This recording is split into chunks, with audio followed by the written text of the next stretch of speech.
Hello, I'm Eagle Gardens 1 on Instagram, and this is fucking talking shit with Eagle, episode 617. Hopefully you guys have had a great day. I know I have. Tonight I've got a great guest for you. Josh, you want to tell us how you're doing and of course where they can find you?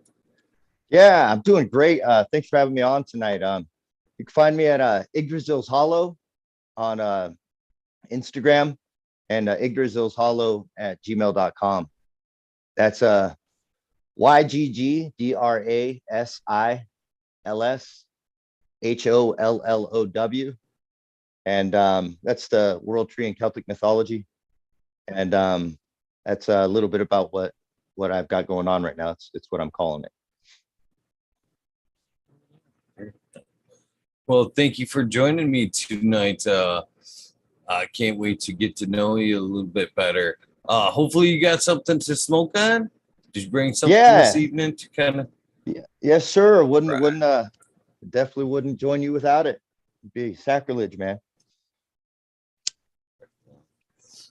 What you got there, if you don't mind me Uh, asking? I'm smoking on a land raise now. It's KwaZulu, and I'm about to roll me up some Dosibo.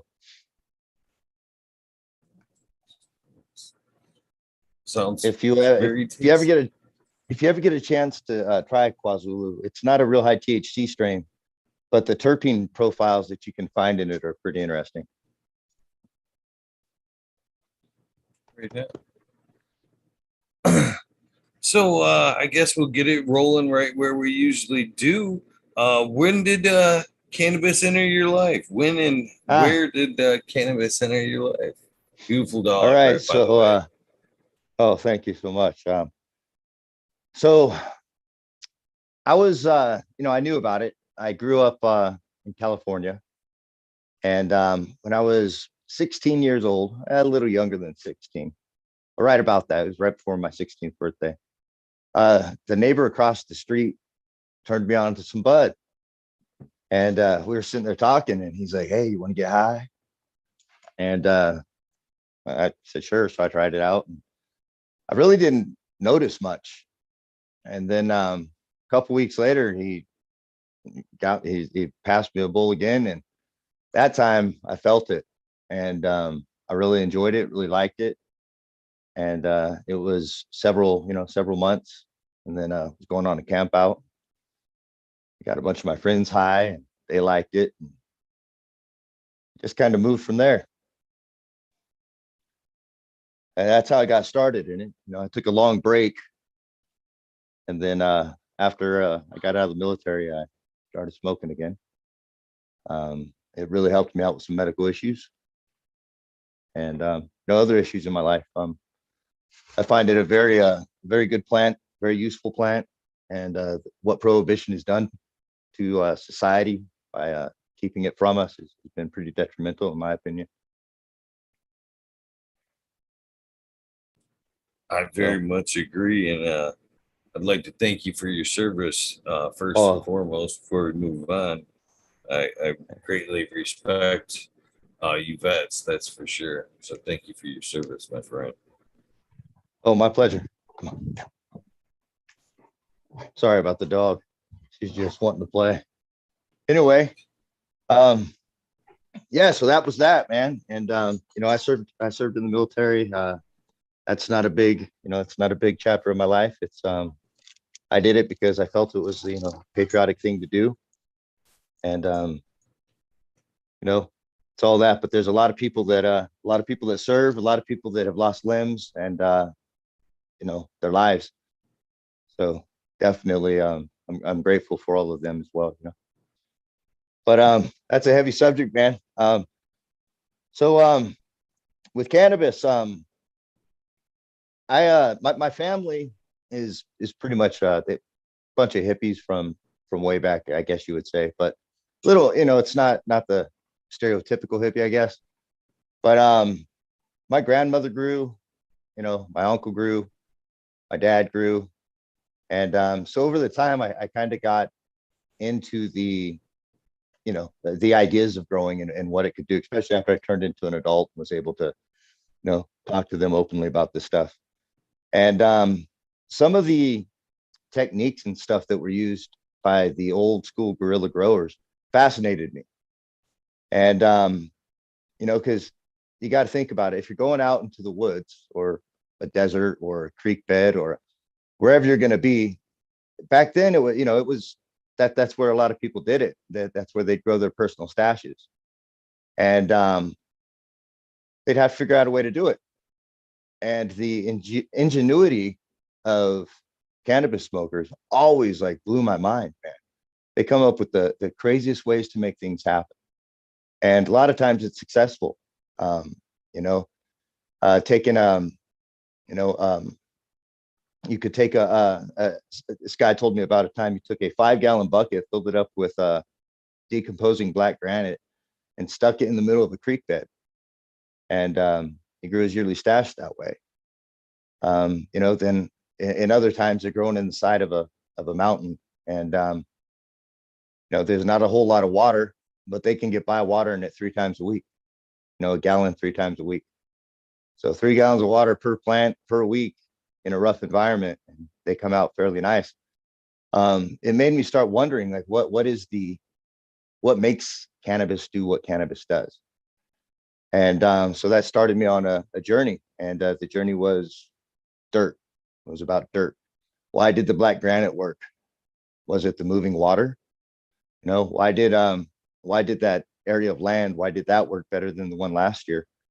And when you start looking at the plant, when you stop looking at the plant, I should say, and you start looking at the soil and what's happening beneath the ground, that's when you start realizing that plants are the drivers of ecosystems in small areas.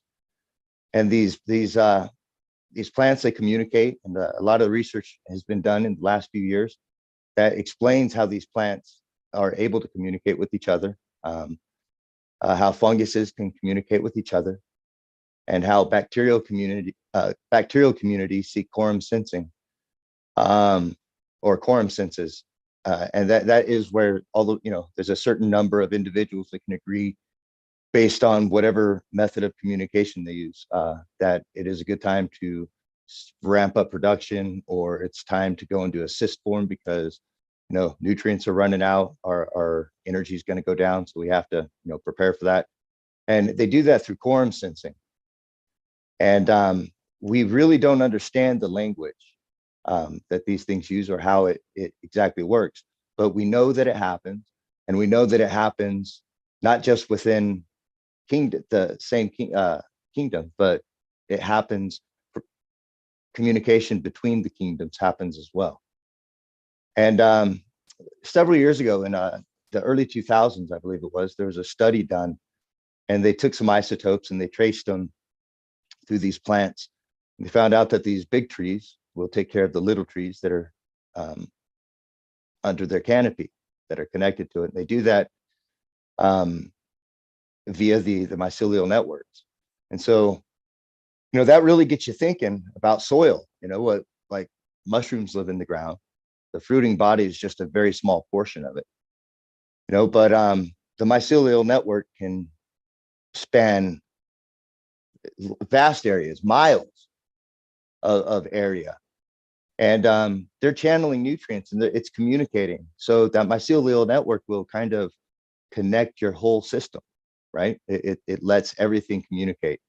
Now you can get fungal dominant, and you need to be able to control that so that you don't get too fungal dominant. But anything in excess is too much. But that's the trick with soil, because each plant has a certain bacterial to fungal ratio that it likes to live in, and it communicates with specific colonies or certain types of bacteria. And it's not limited to one type. They're opportunist, and so they're going to use the best tools they have to get everything they can from them. And there's a reason why they do this, and we'll talk about that in a little bit. But as far as the soil goes, the key, as with the cannabis grower, you're trying to achieve a well aerated, well watered environment that is slightly fungal dominant. And there's a million ways that people have come up with to achieve this. And there's a technique or a system that I built, and I call it Yggdrasil's Hollow. And I call it that because Yggdrasil's Hollow is it connects the 9 realms, and there's 9 macro elements that plants need. So I thought it was a fitting name. And it's a tree of life, and life is dependent on life. And for us, and most of all other animals, plant life is extremely important. It brings in a huge source of carbon to the soil, and through photosynthesis, it utilizes a lot of carbon. And life on Earth is carbon-based. The microbes feed on that carbon. The mycelium feeds on the carbon. We feed on it. They're pretty useful, and without plants, there is no soil. So all those little thoughts and knowns that we have nowadays leads me to where I'm at with my cannabis journey. And I have this philosophy that I believe cannabis can literally change the world. And it's not because of the plant. It's because people like you, people like me, people like, vets, people, all kinds of people down, that are involved in this community that share knowledge. You see, we're operating through quorum sensing on this platform.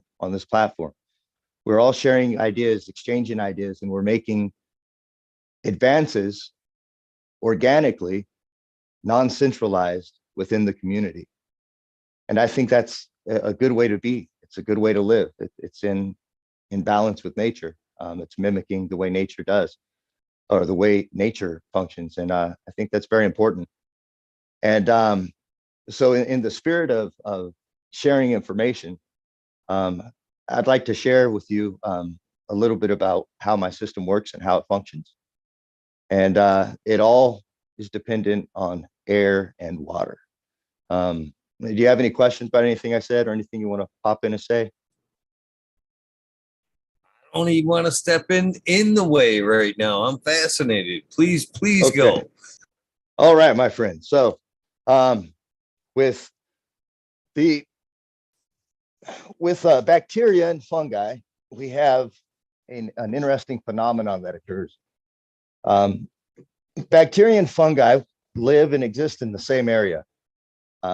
Okay, so what we have here is a column laying on its side. Over here is the aerobic zone.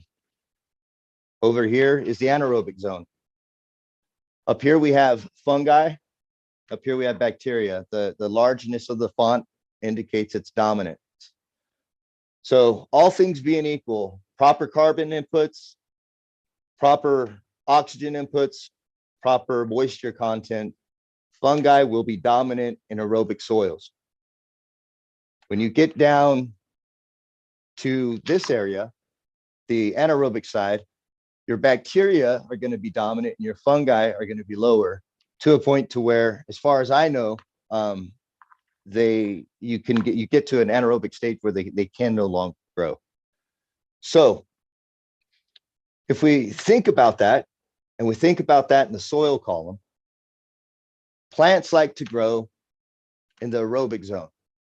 However, in areas like the Amazon rainforest, some plants can grow in a more, it's not quite anaerobic, it's a transitory zone where it fluctuates between aerobic and anaerobic. And in those places, instead of getting anaerobes to work with your soil, there's facultative, or instead of getting aerobes to work with their soil, you're getting facultative anaerobes to work with their soil. Now, facultative anaerobes evolved pretty interestingly. They don't require oxygen. It's not necessary for them to live or exist. However, in the presence of oxygen or air, because it's atmospheric gases, not just oxygen, but in the presence of atmospheric gases, these facultative anaerobes increase their reproduction cycle. And as they increase the reproduction cycle, they're processing more carbon. They're deconstructing the source material that they're feeding on. They're making enzymes, they're making amino acids, they're making all kinds of things that plants need in order to survive and thrive. But in order to really kick them off, they require air and they require moisture. As we move further down, we get into the micro airfills. Now, micro airfills, they may be beneficial. I'm not real familiar with them, but just in the gist of it, they exist in the Goldilocks zone, right? So micro airfills they don't like it too much air, and they don't like it not enough air. They want to be right in the middle. And they really tend to stay in this zone. Now, when we get down into the anaerobic zone, now you're going to start seeing a lot of issues with plants. Like for instance, a plant can exist in lower aerobic, in a lower aeration zone than a fungi can, or a higher. They require more air. So the fungi can exist where the plant is, it has less air, so the plant's not getting what it needs. That's where you get like fusarium problems and things like that. That's coming from an aeration problem in your soil. We do all kinds of cool things to make that happen. We use peat moss, we use, perlite, we use lava rocks, people use pumice, people use all kinds of things to achieve the aeration with saturation. However, there's a key factor that we forget. The bacteria and the fungi both exude exudates. The bacteria makes a glue and the fungi makes a type of a glue. Now, mushrooms require a lot of saturation, right? They require quite a bit of field capacity in the soil structure in order for them to fruit. The mycelium can exist in a slowed down metabolism with less moisture, and it can hold moisture and absorb the moisture in a smaller zone and kind of shuttle moisture around. So fungus are really good at moving water, really good at it. They're so good at it, in fact, roots have formed relationships with them in the form of these rhizosheaths that can form over a lot of plants that are these symbiotic relationships between the fungi, bacteria, and the plant. And that allows the rhizophagy cycle to happen. And we'll get into that a little bit. But anyway, since the fungi can exist in less air than the plants typically can be healthy in, the disease start to manifest in the plants. The fungal spores that cause a lot of these bacteria are present and everywhere. They're in the air, they're on your clothes. And as clean as you try to get, you're probably not going to stop it. And it's not necessarily the introduction of these things that causes the problem. It's the weakness in your plant, as I understand it. And the weakness in your plant, more often than not, has to do with the ratio to air and water in your soil. If you overwater it, you get problems. If you underwater it, you get problems. And it's that happy medium, that zone where all life in the profile is happy, that you want to achieve. So if we look at the, if we go ahead and we look at the soil column, this will be our soil column going down here.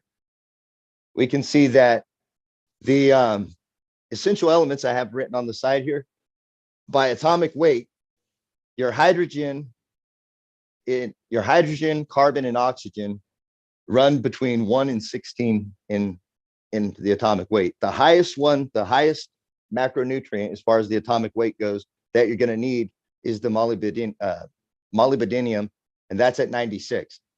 So since we know heavy things fall, heavy things sink, right, in the soil profile, we can imagine that when you water, right, you're adding your water, you're getting hydrogen that's coming in, the bacteria are breaking it down, utilizing it, the plants using it, and they're going through a process and they're splitting the parts that they need and freeing up other parts.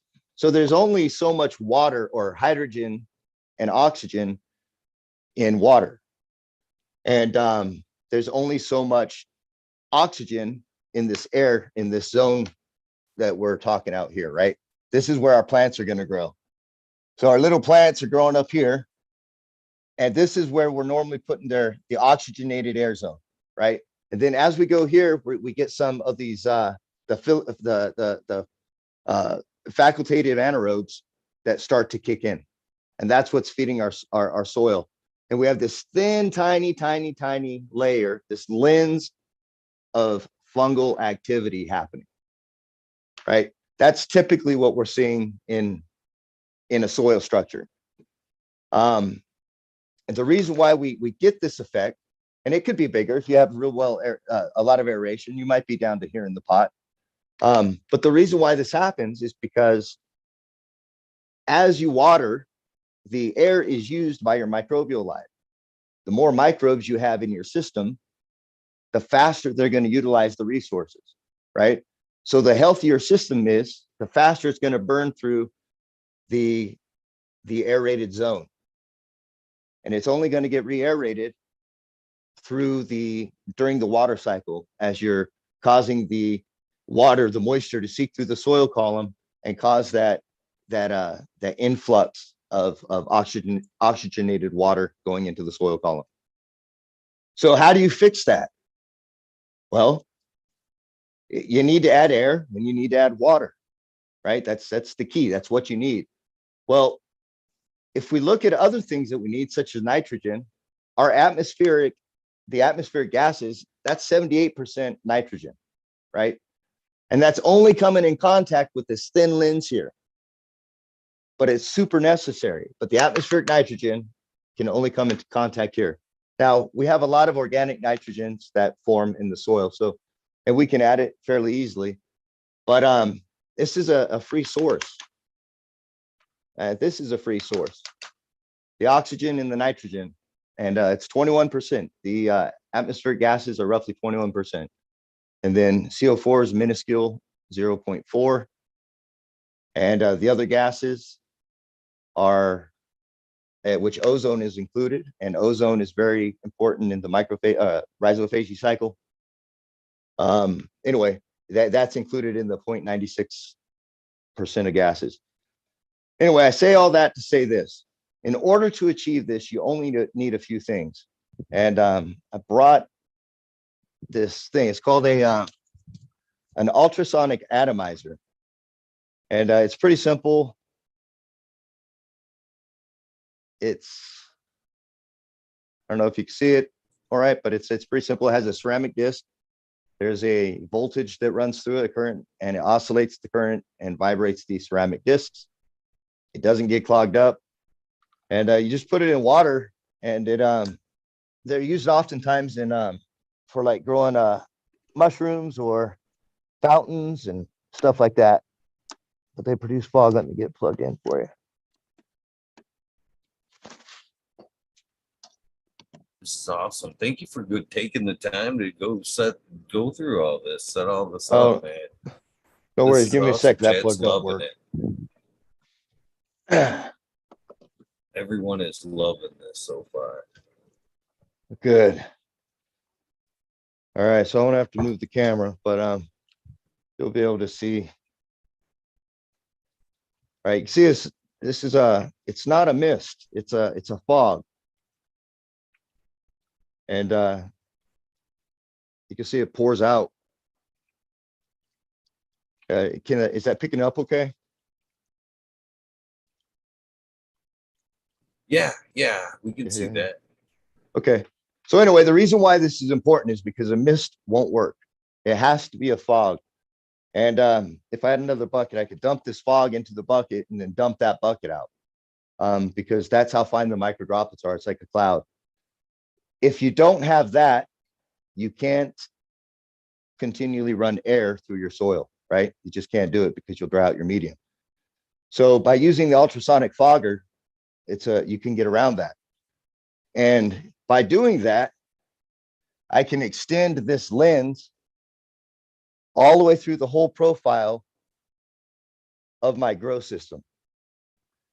And it's done, you know, the hydroponic pumps that you use, they're like 0.2 PS, whatever, atmosphere things, millibar things, where it increases the air pressure 0.2% above atmosphere. That's all you need. You just need a positive air pressure and a closed vessel at the bottom. And it would look something like this.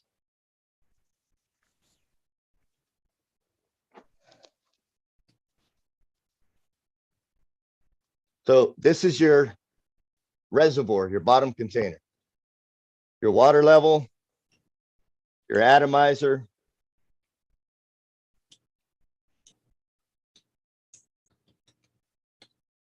your atomizer is going to make your fog. Fog is going to go up and it's going to condense in here.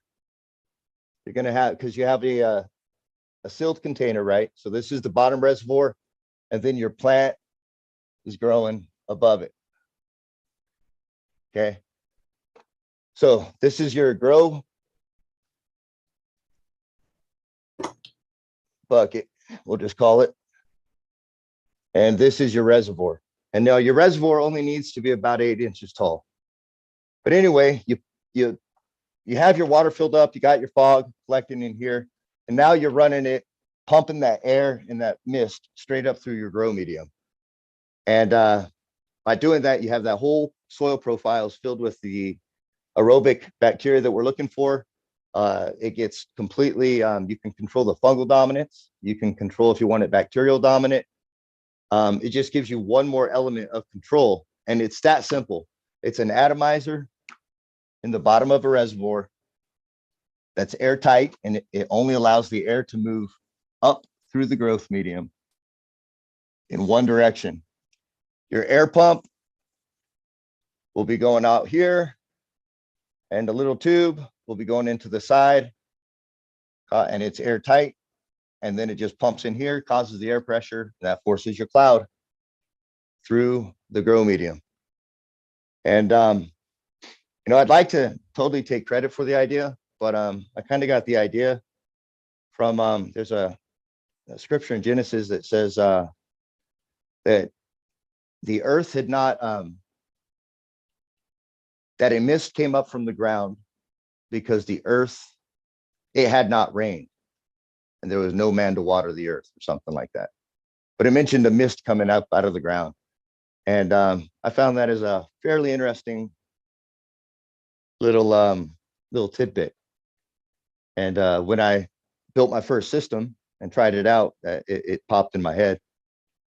And so I just thought that was a little cool aside.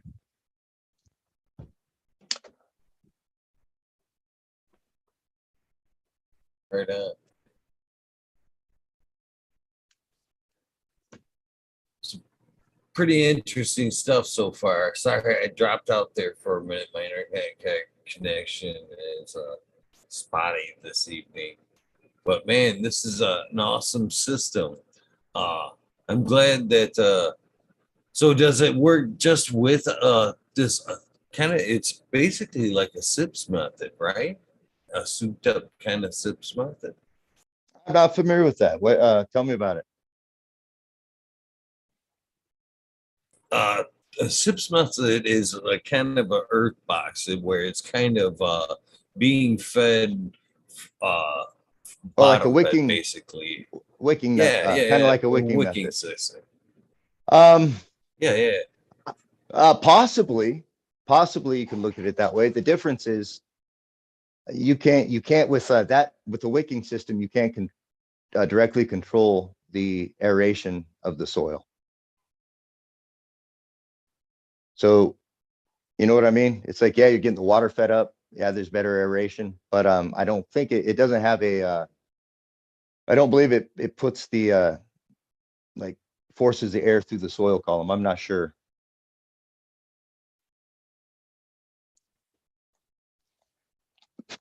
Force it, it kind of naturally does it. But I think this is a much better system. This more or less seems like a race car type approach to that method. Well, it definitely takes it to another level. If you do a lot of hiking or whatever by waterfalls, if you notice how how lush and green everything is, and a lot of that has to do with the way that the plant can take up the moisture, right? So when we do foliar sprays, you'll wet your leaves, and the plants can like that sometimes. If you think about it, that's kind of like what the fog coming up from the soil kind of mimics that as well, because that moist air is going to, kind of wet that up. It's going to move through the soil mass, and that same column of air is going to go up through your canopy. Now, all the biological life is respirating, right? So your fungi are giving off CO2 and your bacteria are giving off CO2. But these gases get stuck in the soil. And then when we water, some of them will like dissolve and they move through, and it changes the chemistry a little bit, but we don't really get them to pump it up into the grow room. So we're in essence waste. I mean, have you see these cubes that you buy, and they're these bags of mycelium, and you put them in your grow room and it produces CO2. Well, you've got carbon in your grow bag, right? Because your soil's got to have some carbon in it or it's not going to work. Mushrooms like carbon. Increase the carbon content a little bit, give them the aeration and moisture they want, and your grow bag, you create a symbiotic community that's producing CO2 for your plant. And you can elevate CO2 levels that way. There's some advantages that I have found that I haven't been able to see quite replicated. It does kind of supercharge the soil because that's what it's all about. The plant it steers the growth, right?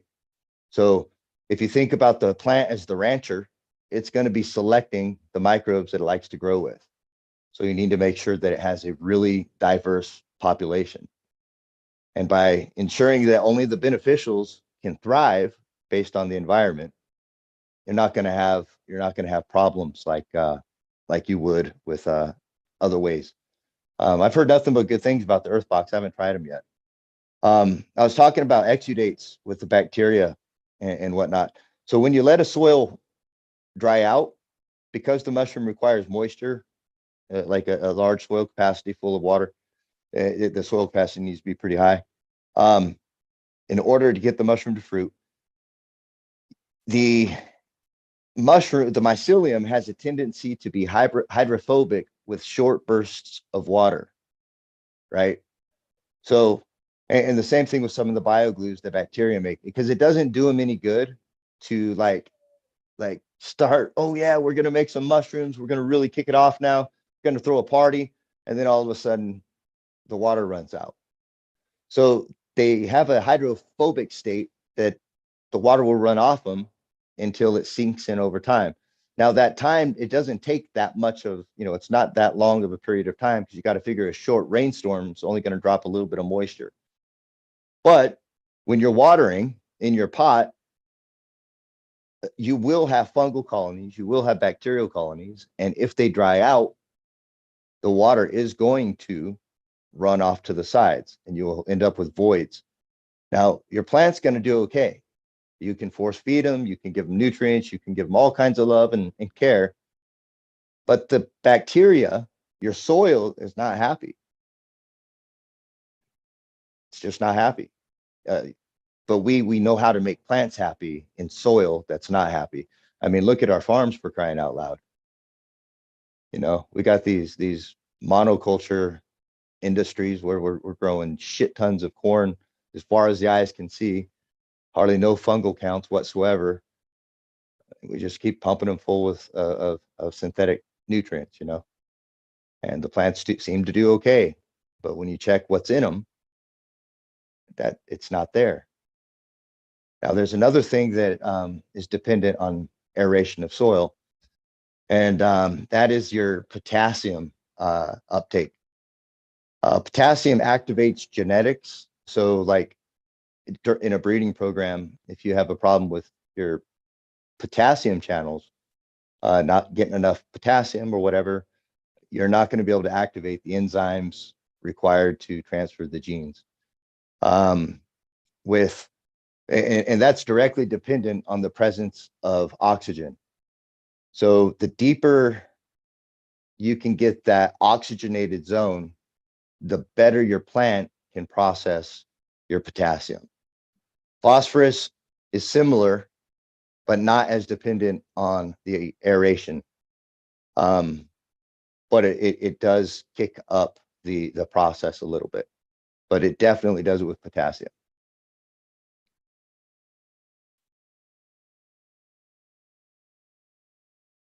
So, where does cannabis fall in your opinion in that scale that you were showing earlier, as far as the more anaerobic or bacterial fungal side of things? Is there sweet It, spots or? I think the sweet spot is near the top. Um, the way they grow, if you think about it, they'll grow out their lateral roots. Their tap root only goes as deep as it needs, and then it throws off a lot of fine roots, and it'll grow that thick root mat near the aerated zone, because that's where the action is for it. And now it'll fill up the pot too, but the roots don't go real deep. That's not what it does. There's some plants that can shoot roots really deep, 10, 15, 20 foot deep. And I imagine if you had cannabis outside, it can shoot out a tap root pretty fucking deep. But in your potted plants, if you look at the morphology, it's normally you get that lens in the well aerated zone. They don't like to grow in, they don't like real wet conditions. They like to be a little drier. That tells you they like a little more aeration. Anything that likes to grow in a drier zone likes more aeration. It likes water, but you have to be able to give it the water without reducing the air, the availability of the aeration. So if you overwater it, it causes a problem. And so I think it falls right in that high aeration. So it likes a lot of atmospheric gases. It likes slightly fungal dominant, but it likes a lot of bacterial activity too. I think that's why it performs so well with bacterial teas. So in the air, like, if you're thinking about the process of succession and what cannabis does, cannabis can grow in some really harsh environments. So it's kind of more like a pioneer species, it can grow where other things can't grow. And it makes a lot of carbon. Cannabis makes a ton of enzymes, lots of carbons.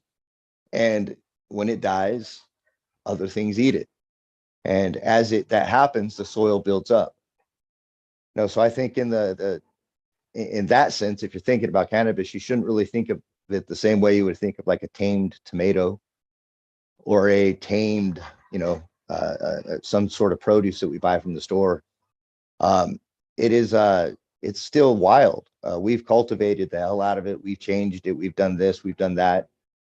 But it is still an amazing plant that can grow in some harsh conditions, extremely harsh conditions. So that puts it into the, like pioneer type plants. And I would definitely be running it in high air. And anytime you have oxygen, you have to throw carbon in. So if you were going to throw a soil mix together for something like this, you would want your carbon ratio to be like really high, and a slow breaking down carbon, and then like a fast carbon. So your slow carbon would be like a coca coir, and your fast release carbon is going to be like your mulch, your wood chips.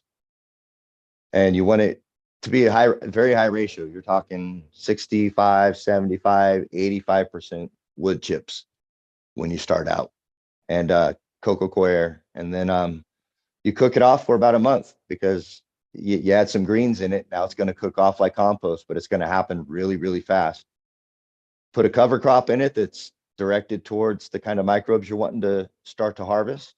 Start adding your teas to the mix, and then you get a living soil. And the microbial community inside of that soil, after you grow some cannabis in it, is going to be geared towards cannabis. So when you put your next successional species in there, because part of the deal is you got to let it go through a successional cycle. So you grow, you saturate, reduce the air. Now you've created a more anaerobic state. So you're going to have different microbes in the community doing different things. They're going to start letting some of the like sulfur compounds that are locked up. They'll start releasing some of these organic sulfurs back into the system. They'll start pulling the metallic ions that, you know, are unorganized in the soil, and they'll start organizing it within the cellular structure for the rhizophagy cycle to take place. And all these things happen, but you have to have the succession.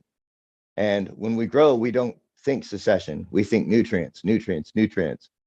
Well, we end up with a lot of nutrients. If you look at all the river runoff from our farmland that we have, you know, it's the same theories, the same school that taught these guys how to do it. That's the same educators that we're basing our knowledge off of, right? So they're doing it on large scale, you know, the nitrification of the river and the waterways and all that kind of stuff's happening. And we're sitting here, we're doing it on a small scale, and we're not recognizing that, hey, we're really not utilizing our resources to their max because we're cutting the cycle in half. We're only doing the aerobic side of things. But if we run our soil through an anaerobic cycle, we unlock a lot of things, a whole lot of problems that are in there, or a lot of deficiencies that we find that we need to add things for. They no longer are deficiencies because it's all in there. It's just not accessible to the plant because it hasn't went through the process.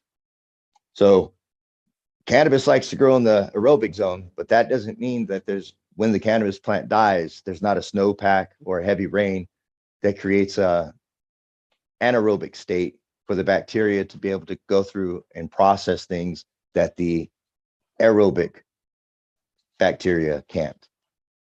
Tracking?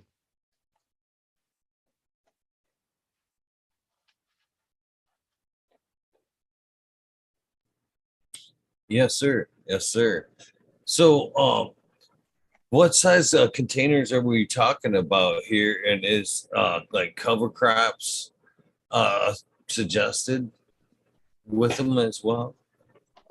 Sacrificial cover crops. So not a cover crop that's going to necessarily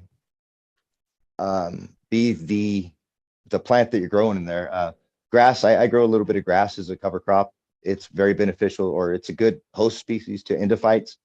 It develops good rhizophagy colonies, or rhizomorphic colonies, or the mushrooms that form the rhizos, the rhizosphere. Anyway, they fall. Yeah, they're great. The grass is great for that. But you have other bacteria that you're trying to build homes for too. So you've got, you know, nitrogen fixing bacteria. They're present on legumes. You want to get planting some beans in there, and then after they grow up and they start putting off a couple sets of leaves, just till them back into the ground, back into your pot, and let them add some nitrogen. Now they'll start feeding that organic nitrogen, and that green compost will start breaking down, and feed the microbes that way. And after it breaks down, it's, you know, you'll know the temperature in the system changes, and it's ready to plant. And the cover crops, you always keep your soil covered. And basically, like regenerative agriculture practices, it's bringing those indoors and using microbes to do the regeneration instead of using, you know, we're eating it, we're chopping the grass instead of using a cow or a chicken to graze. We become the grazer. You know, we have to facilitate that aspect. So it's not like just throw some seeds on the ground and let them do what they want to do. It's when you in their life cycle for the optimization of the microbial life. So if I have plants in there, I want my microbes. If I'm going to plant a new seed, I want the microbes to colonize it, right? So I want to do a like kill it off, kill the vegetation off, so that the microbes that are in that system need to find a new host. And the only thing that's producing the sugars they want is the cannabis. And so initially, when you're doing your cover crop, I think it's best to do that. Just you put them in there, you use them as a nitrogen source, you know, and a sugar source, because they're putting the exudates into the soil. They're farming some microbes. They're starting to build those colonies up.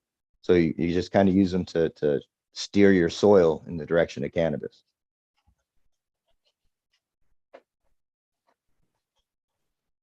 Can this system be incorporated in a bed type grow indoors, or does it have to be a container type system? Okay, so it has to have a chamber that you can pressurize and put the fog in. The chamber that is above that is only limited to the imagination. There's a few designs that I'm working on that I'd like to, put out sometime, commercially, but that's not what my drive was when I made this. I'm just fascinated with the way the biology works in the soil, and I needed a way to control it, and that's a way. And it started out trying to do that, trying to make the soil biology work well. Ideally, I wanted to be able to walk out to my yard, grab a couple shovelfuls of soil from different areas, and mix it in with a high carbon source, and turn it on and plant some seeds. And I did, and it functioned. But when I kick it up with some organic nutrients, it behaves better. So I wouldn't say just go grab some handfuls of dirt and throw it in the system and make it work. Definitely treat it like you would any other organic system, and just add more carbon to it.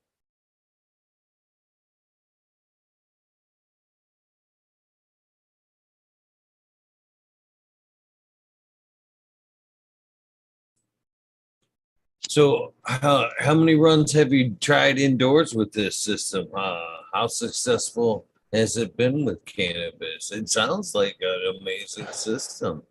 Does it Well, take a run or two to kind of get it established? A lot of times you hear when people put together organic runs, first one's good, second or third, they kind of, stall out, and then they kind of get sweetener after that. So is it something like this? Is there a priming phase, if you will? um, so the bacterial colonies are fed by the plant, right? So if you don't need a huge bacterial colony to take care of a seedling, and the bacterial colony will grow as fast as that seedling grows. So if you have a soil that you like, a pre-mixed soil that you put together, you've got your amendments in it, like a super soil, and you're ready to go, pop that into the system and turn it on.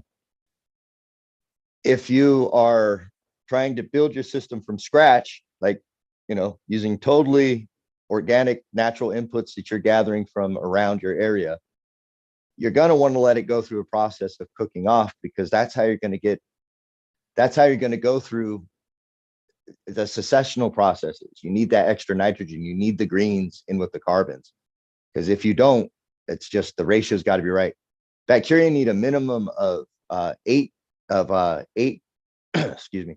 I believe it's 8. It's an 8-to-1 ratio, and I believe it's carbon to nitrogen. So for every one carbon molecule, there needs to be at least one nitrogen molecule in order for the bacteria to function, or it's going to take them forever to break down the carbon source.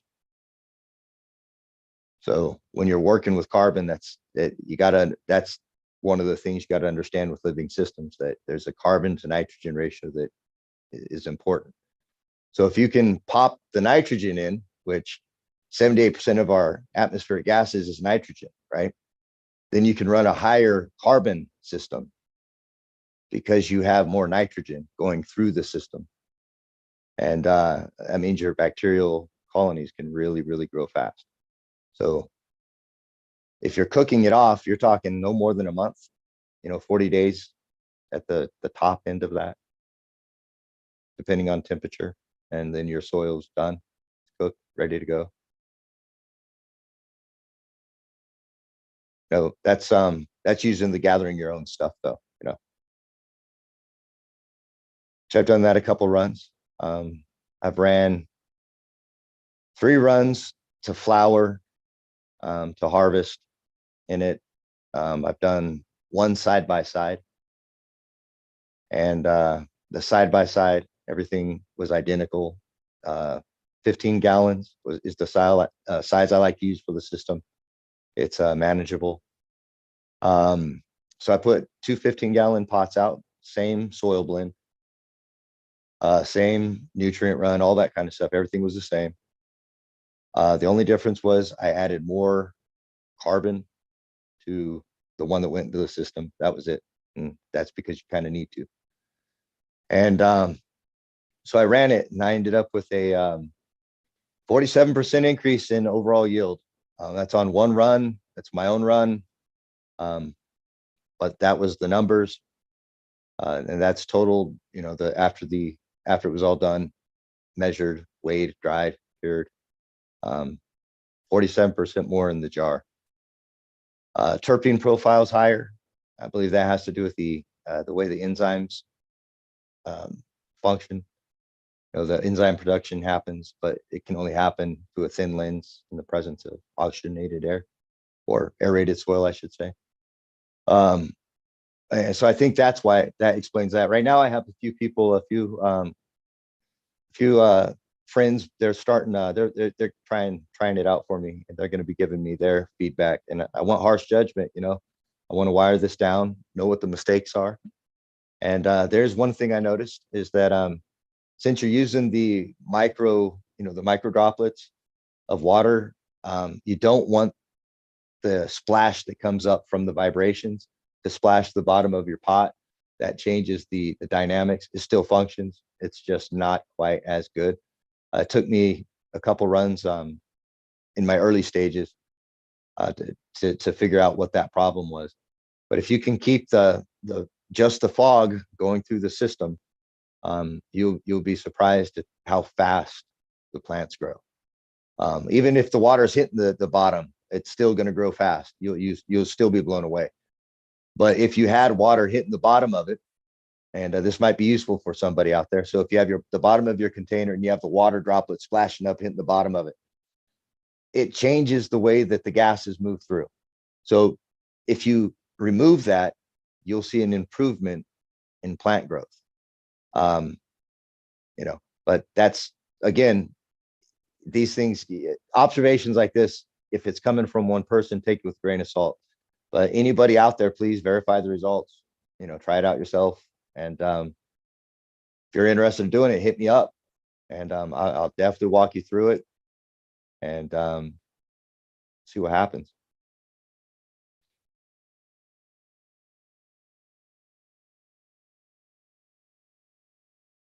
Pretty amazing system, man. So have you always been this interested in the soil, or did cannabis make you dive this deep into the soil? Shit, man. So you know that some people are into sports and into going out and doing things. I'm into nature. I like to explore, and I can spend hours staring at bugs move on the ground. So it's just been something I've been into like forever, as long as I can remember. You know, I was shit I was a kid in my teens. My uncle turned me on to Paul Stamets and David Aurora's Mushrooms Demystified. And that's all about it, man. Those are like mushrooms are like molecular deassemblers, man. They can take shit, complex carbohydrates that take forever to break down, and break them down, turn them into things that are useful to everything else around them. They can be introduced to a new thing that they have never seen before. They've never come across this thing before. And they will figure out, if it's a carbon source, how to break that shit down.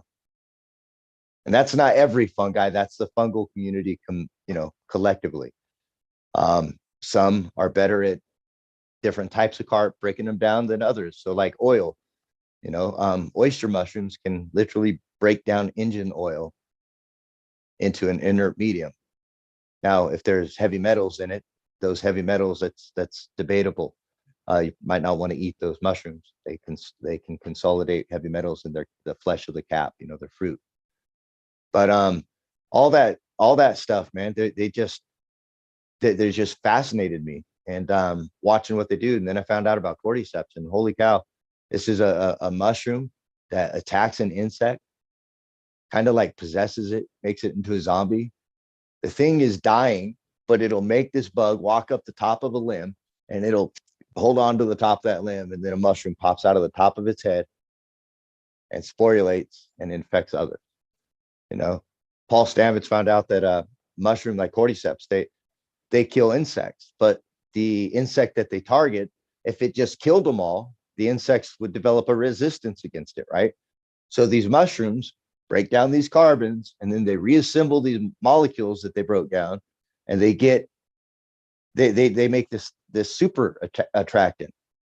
And so when it's in the mycelial stage, it'll attract these dry rot termites. It'll attract it to the mycelial plate and it'll eat them.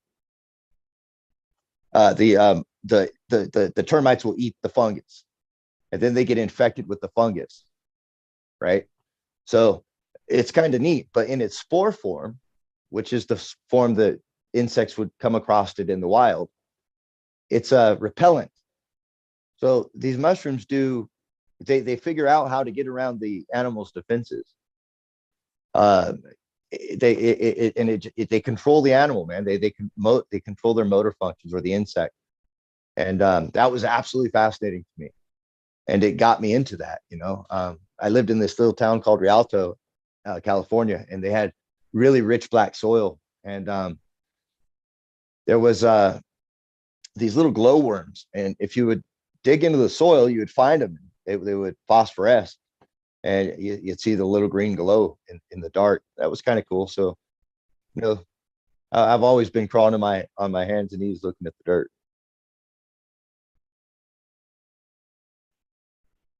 That's pretty awesome, man. I agree, man. It's pretty fascinating what the mycelium can do. Be honest with you, the little hyphae being able to actually penetrate into stone and be able to just bust that shit up is quite impressive. You know what I mean? Something just Indeed. microscopic. You know what I just amazingly busting up and powerhousing its way through nature, and but yet so gentle, it can live in our gut and keep us alive, break down, keep things flowing. And you know, and again, it is a second brain in our gut. I don't think people really realize that, you know, we call ourselves human, but realistically the amount of DNA versus actual fungi or mycology in the body, there's more mycology than there is DNA in a body. It's So wild, man. it's good. Wild. Holy shit, man. So when you grow with soil, have you ever used any way to increase oxygenation through your soil profile or aeration? I try to use as much of an aerated system as possible. Before uh, growing in soil, I used to grow in a very aerated cocoa, very Okay. chunky. I mean, like 3/4 inch cocoa All core. right. It almost looked more like a mulch than it did the standard cocoa. And I tried to keep that inoculated as much as I could with microbes, and then frequent feedings, and but I noticed when you were talking earlier, I when I come into soil, I have always kind of thought about adding the chunky cocoa instead of perlite to my soil system as far as for aeration. But I use air pots as well as something to try to keep the soil well aerated. Um, and the sip systems, of course, I think helps as well. I do run a couple of those type of pots as well. I try to bottom feed as much as possible. You know, I'm mindfully trying to keep as much aeration in the soil as possible. Yeah. So yeah. Uh, Nice. yeah. And it's a challenge. It's like it's something you really have to think about, you know. And a mistake can cost you your whole grow, you know. So that's definitely one of the key components. And I do believe it is the nitrous oxide, or it's the nitrous system for your car. That's what air is to your soil. The, the larger that profile can be, the better. Now there's drawbacks to coco coir, right? You've got that, it's like a 40-to-1 carbon to nitrogen ratio. So the microbial life has a really difficult time, you know, breaking it down over time. So it's not, the carbon's there, but it's not accessible. So I like it. It's a great long-term carbon source. But for for organic grows, I think that there should be more, like leaf mulch is excellent. A lot of people don't like bringing leaf mulch into the garden because of pests. If you have a living dynamic ecosystem within your soil system, the pests really aren't a problem. I, you know, do a little preventive maintenance, make sure things are squared away, and you're pretty much dialed in. You can use leaf mulch, you know. Uh, as far as breaking down the cocoa, man, the last run I did with the cocoa, Mr. Smiley's Gardens, talk about in much respect. He is most definitely the organic side of the channel. Brought me some earth boxes pre-prepped with some soil that he had put together. Basically, a hyped up, or his take on a Coops mix, basically, I guess. And so when that came, it also came with some stuff from Brandon Russ, some bokashi, and some micro inoculants. And I threw that bokashi on that chunky cocoa, a brand new run, which I would normally get a few runs out of that chunky cocoa, which actually by the time I was done with my cocoa, it was probably about to the consistency of where most people would have bought it. You know what I mean? Uh-huh. So so it was brand new when this round, and I thought, well, what the heck? I'm gonna throw some of this bokashi in on this cocoa and see what it does. And by the end of that run, that bokashi had busted down that cocoa core to practically a fine silt. I was That is incredibly, awesome. I couldn't believe how quickly it had went down and how far. Yeah, I was pretty impressed by the process. So, uh, does that have a place in your system? Bokashi, Any organic method, any, like anything that you use, bokashi, that stuff you're making, you can make yourself, right? Like that's like oh, it's a certain type of ferment that people are making, right? So like I know there's a bunch of people, a lot of these things have names, and it depends who you're talking to. Like there's this stuff called EMO, effective microorganism, and it's somebody trademarked that. And then there's, you know, there's other names. I don't know, is bokashi a method or is it trademarked?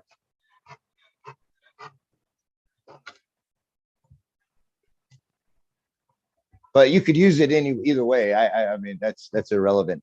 I'm not exactly positive what that is. I haven't used bokashi. So if it's a technique, tell me what the technique is, and I'll tell you if have used it. uh, again, I'm not quite sure. I'm pretty sure it's a microbial way of breaking things down. It's just kind of inoculated into like a grain that you sprinkle Okay. into All right. Yeah. So I think it's whatever. I think that, yeah, I think that's there's a method to that. I've heard of it. There's a few different guys. I'm trying to remember that dude's name. He's real big into the Korean natural farming scene, and he calls them something else like there's these two different stages you have to take your stuff through. Yeah, he's really cool. Trump, Chris Trump, I believe his name is.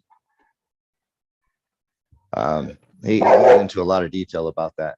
But yeah, any of the ferments, man. Lactobacillus is really good for your garden, and you get that through the fermentation process. But it doesn't have to be like bokashi.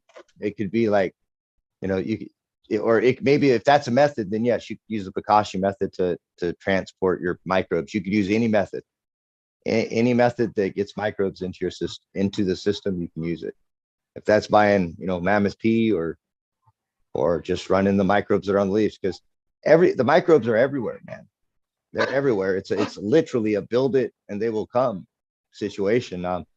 One of the one of the fungi that plants really like is the bane of mushroom growers. And I'm having a brain fade. Sorry, I've been up since real early. Anyway, it's trichoderma, and plants love it. It works really well with plants, but it consumes other funguses. So mushroom growers hate it, and it's everywhere. So it's not a matter of like you have to clean your area. You have to make sure your area is sterile, or you're going to get this contaminant because it's everywhere. So that's true with a lot of the microbes that we're trying to get with our soil. You can introduce them any way you want. These are the system runs off of the principle of aerobic, the aerobic side. So if you start putting the anaerobes in, they're going to die, but they're going to feed the other microorganisms and the system. But they wouldn't be, if you're introducing an aerobe into oxygenated environment, it's going to, or an anaerobe into an oxygenated environment, it's going to die. So in the death, they can feed it. But the system's going to select towards the oxygen lovers.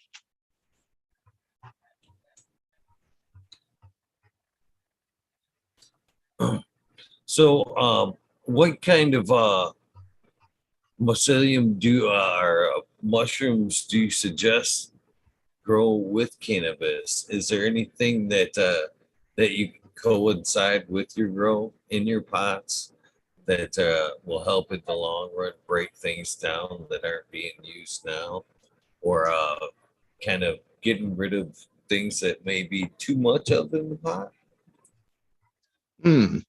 That's an interesting.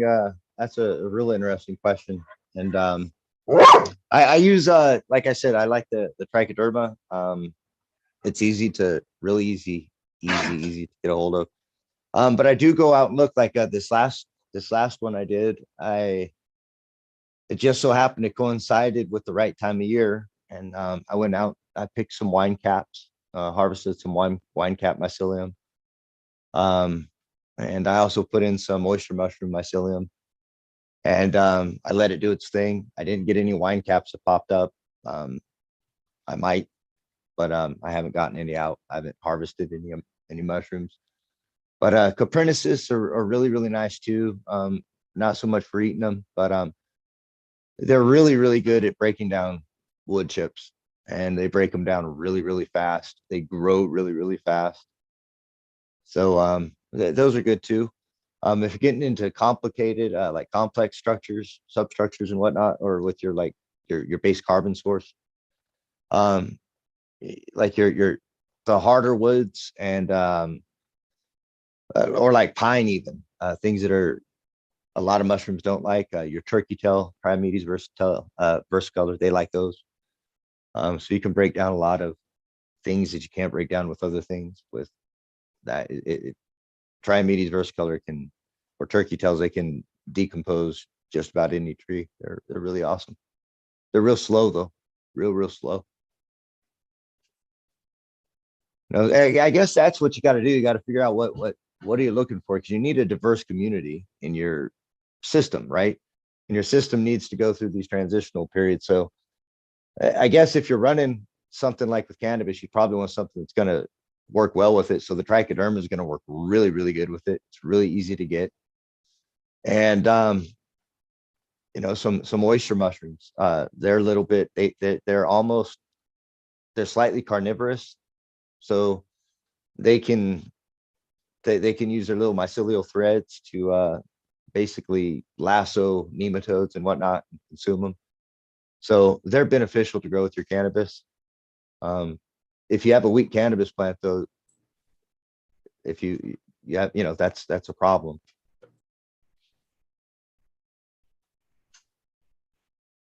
You know what I mean? So if you're like, if your system's not healthy and you think, oh, I'm going to throw some mushroom into this and it's going to make it better, it probably won't have that effect right away.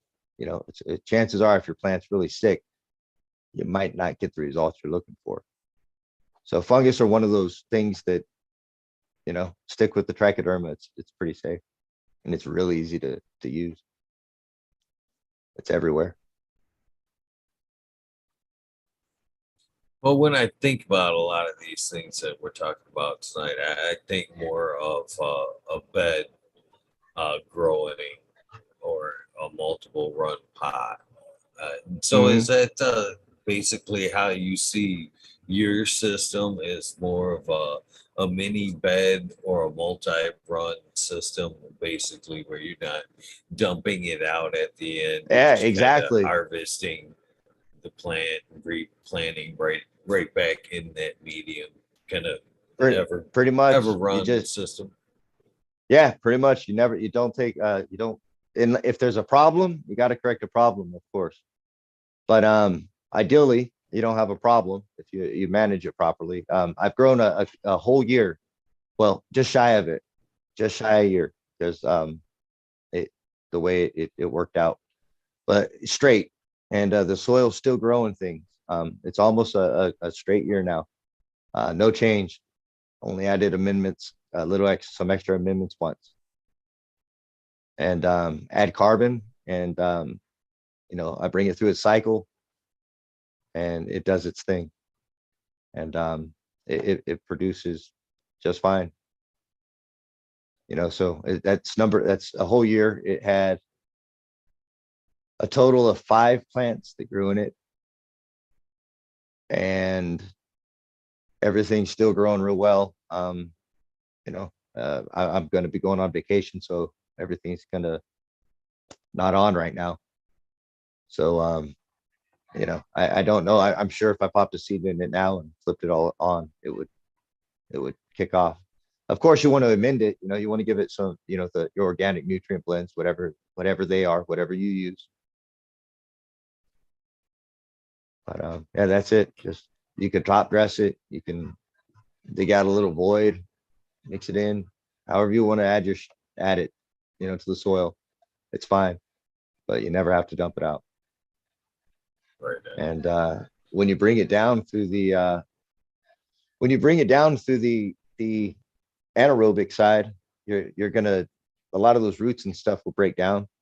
When you bring it back up, that's a huge carbon sink. It's a lot of everything that cannabis is made out of digested and put back in.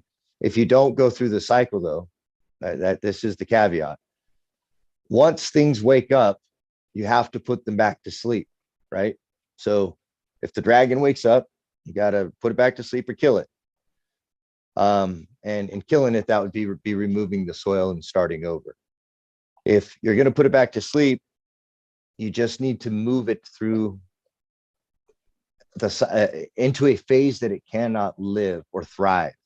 And when you do that, it will either die or it will go back into like a cyst form or like a spore form or some sort of tiny, a way for it to be able to survive in the environment that it can't survive in. So that's the trick. If you want to reuse your soil and your soil is sick, just take it through to the opposite extreme and it'll put it back to sleep. There's techniques that you can use in growing mushrooms that you submerge your substrate in water and you leave it there for 4 or 5 days, and then you dump it out on a tarp, let the air get to it, and then you can inoculate it, and it gets rid of a lot of the other competition. So It's something that it's done in other, other types of growing practices. People use that method for basic sterilizing. It's not really sterilizing, but it's a type of bulk sterilization process for, cleaning your straw up so you can grow some mushrooms. And I think it transitions over to the plant world, especially reusing our potting soil. The problem is there's really no system that is designed to take it back through that back through the cycle. And that's where, this system kind of comes in. It lets you take it to a very actively aerated zone and back into a not so aerated zone. And you get that succession of species of the bacterial population. Can you what's the best way to use spent mushroom cakes? Is it to kind of mix them into the soil, or kind of maybe mulch with them, crush them up and mulch, And use them as like kind of a mulch? You want to, like, so if you have just like a block of spent grain, I would want to be feeding that to my worms, Yeah. and then taking that, letting it compost or break down either through vermicompost or, an outdoor compost bed. With my mushroom blocks, I throw them in my wood chips, my big wood chips pile, and I just let them inoculate the wood chips and help break it down. But I don't put like straight bulk substrate into my system. I might take a couple grains of something that of the substrate, and maybe do some liquid culture with it. That would be better. You'd have better chance of it penetrating the soil profile and actually working. If you just drizzle some grains on the surface, they're probably not going to take. Thank you for sharing the knowledge. So with the mist, is heat an issue? Does it heat up, or is it time to So cool before it does its thing? That's a good point. Yes. So heat, the atomizer does produce heat. So it's about frequency, right? It's how long is it on to the volume of water that you're using, right? And that's how you can easily adjust the temperature. It puts out enough mist that it doesn't need to be on for a long duration. So like if you ran your atomizer for 15 minutes every hour, you would have capacity soaked soil all the time with perfect aeration. Okay. You don't want that all the time. You want things to change. You want you want to mimic nature. Nature's not perfect all the time. So you at different stages of the plant growth, you need to dial it into what the plant wants. So like, for instance, if you're running seeds, you put seeds in it, it might be beneficial to run the atomizer a little longer to create a nice warm blanket of mist that comes up through the soil profile. That'll increase the microbial colonies, and it'll increase the temperature of the soil. But the temperature of the soil doesn't get, incredibly hot. It can warm up, but it doesn't get like super hot. But if you just run it 30 minutes every 6 hours, there's no heat issue, because by the time the water is warmed up at all, it's shutting off. And so, yeah, they do produce heat, but it's up to you to, as a user, you got to understand how it functions, and that you have it on a timer so that it's putting out the mist. The air flows running continuously. It reaches a maximum capacity. The soil column does.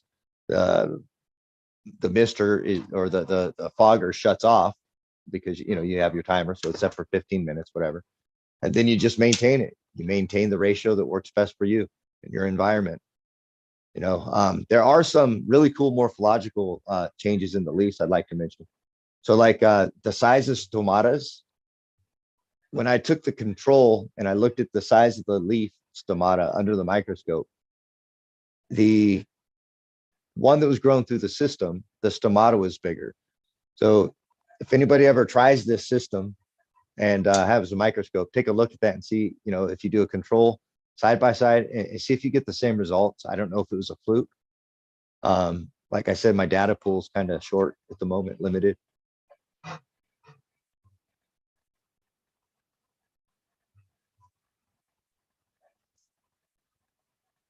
It sounds like this system would definitely work well with a CO2 enriched room as well. Ooh, for sure.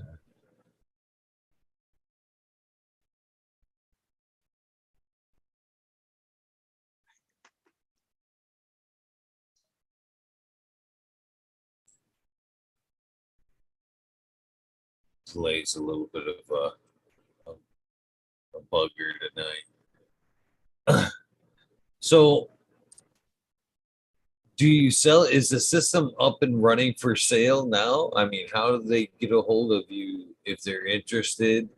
okay, How so do they go about testing it out if they're interested? Talk to me about this end of it.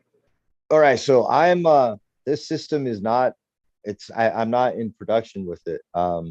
And this is all right, so some people have different talent stacks, I suppose you might say.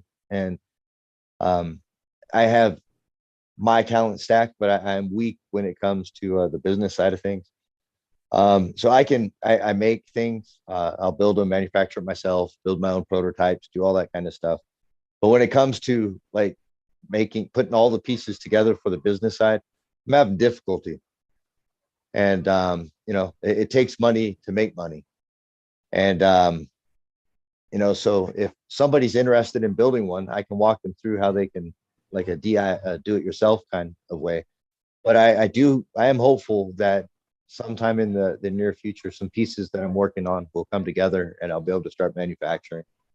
I'm kind of putting some molds together to try to make my own versus having to spend the money that I don't have to get some manufactured.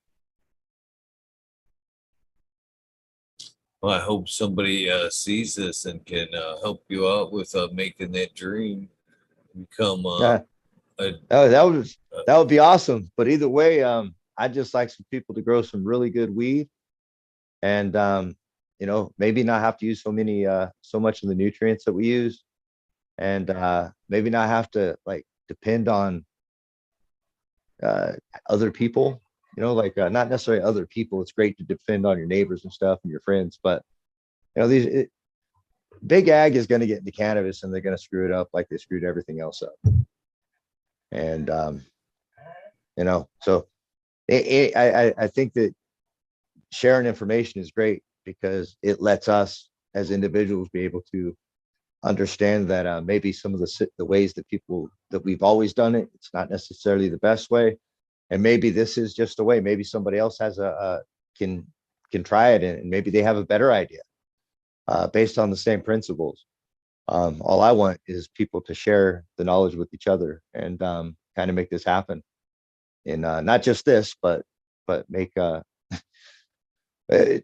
they're talking food shortages and all that kind of stuff. Not to get all worried about that, but I mean, we grow fucking weed. How hard is it to grow tomatoes or food? It's not. Um, and that kind of the kind of skill sets that we have and the extra soil that we make can go into community gardens really easy. But we can't do that because we put too many chemicals into our soil.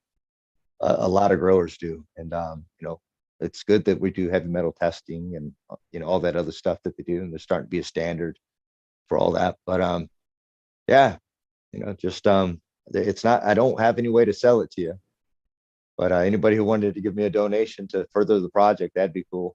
But that's not what I'm about. I just want to share the knowledge, and yeah, I'll keep pushing ahead and see what happens. I hope it happens for you. But well, do you want to go a little bit deeper and tell us on basically how they could set one up for themselves to walk through the process of actually setting one up for themselves or something like that? Or trying to keep that kind of under wraps? It's literally two components, man. You have you have your air pump, which is just your typical air pump that you're going to use for your, normal people have when they do aquaponics or aeroponics or whatever, the just the normal size air pumps. I don't recommend a brand, just one that runs and is fairly quiet for your own sake. Then you need a bottom chamber. I use for my system, for my prototype, I've done a few different iterations of it. I found that 15 gallons works a hell of a lot better than 5.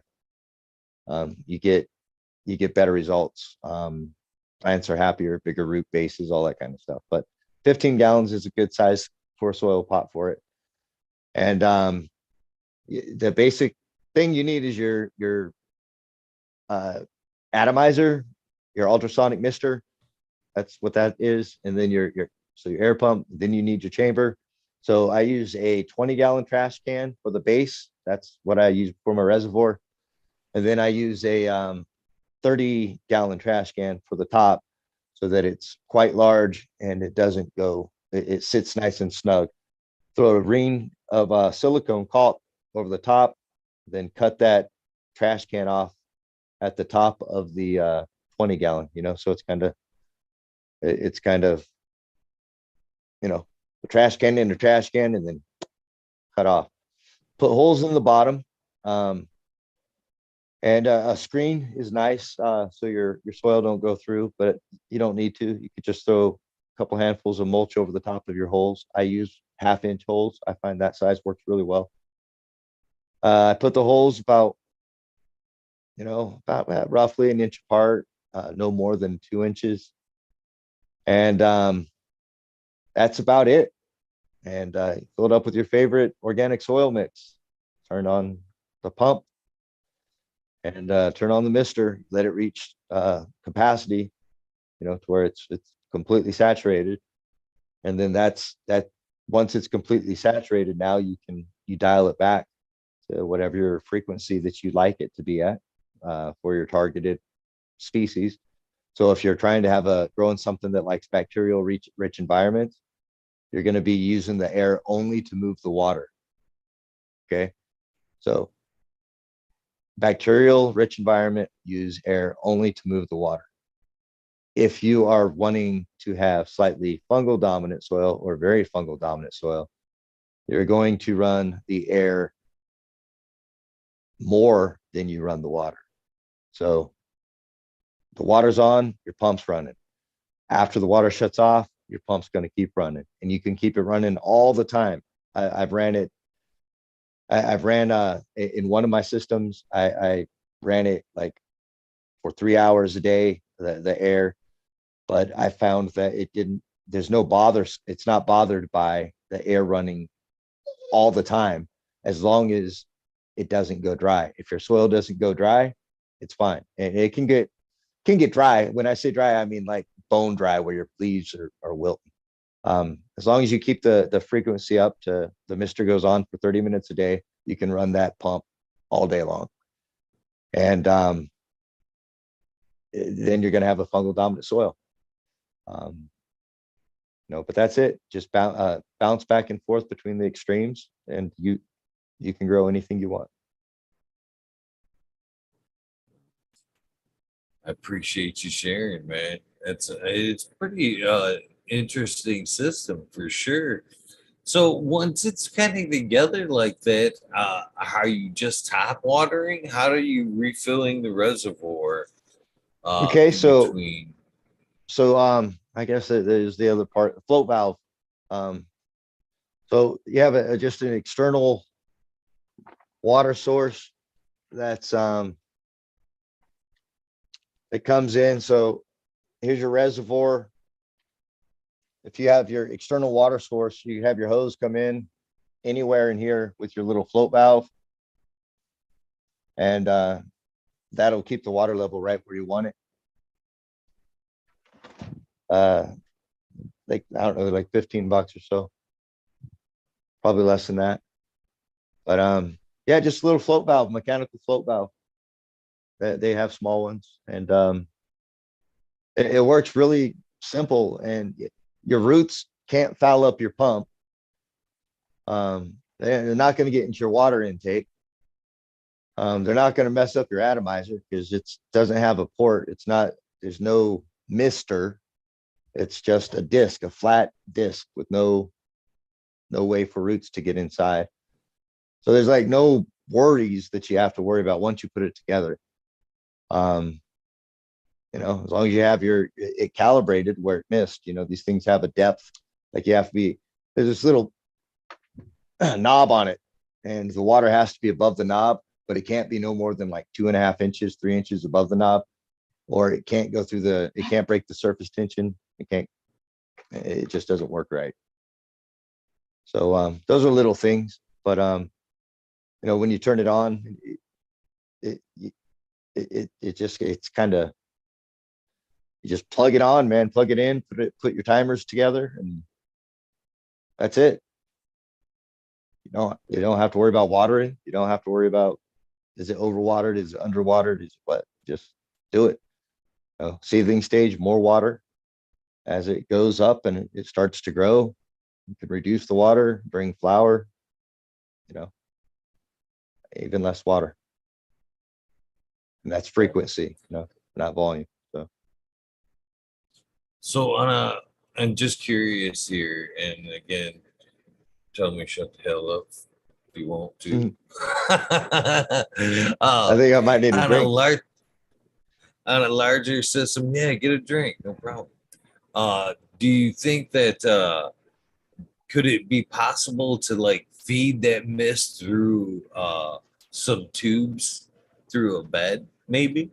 Like Aha! Now pressurize you're it? thinking like an octopus. Okay. Yes, Yeah. that's what I'm that's what the new that's what the design I'm working on, where I'm making the molds. Um, that's how it's going to be set up. Um, it's going to be, you know, a box basically that you could either put your pots on top of, or you can run your pots out. It Yeah, you can move the fog through a tube, like a 6-inch duct, and the air pressure can move too. There's a little bit of design deals. It's easier to build them on top. You know what I mean? So like if you had like a 4x4 tent with a reservoir, your reservoir could be like 2x2x8, and then you could put your pots with the plant would be growing right on top of it. But yeah, And that I like that. I like the way you're thinking about that. That's exactly that would be the optimal modular in design, you know? I'm thinking I I like to, well, I see things in my head kind of very visually when I take in information.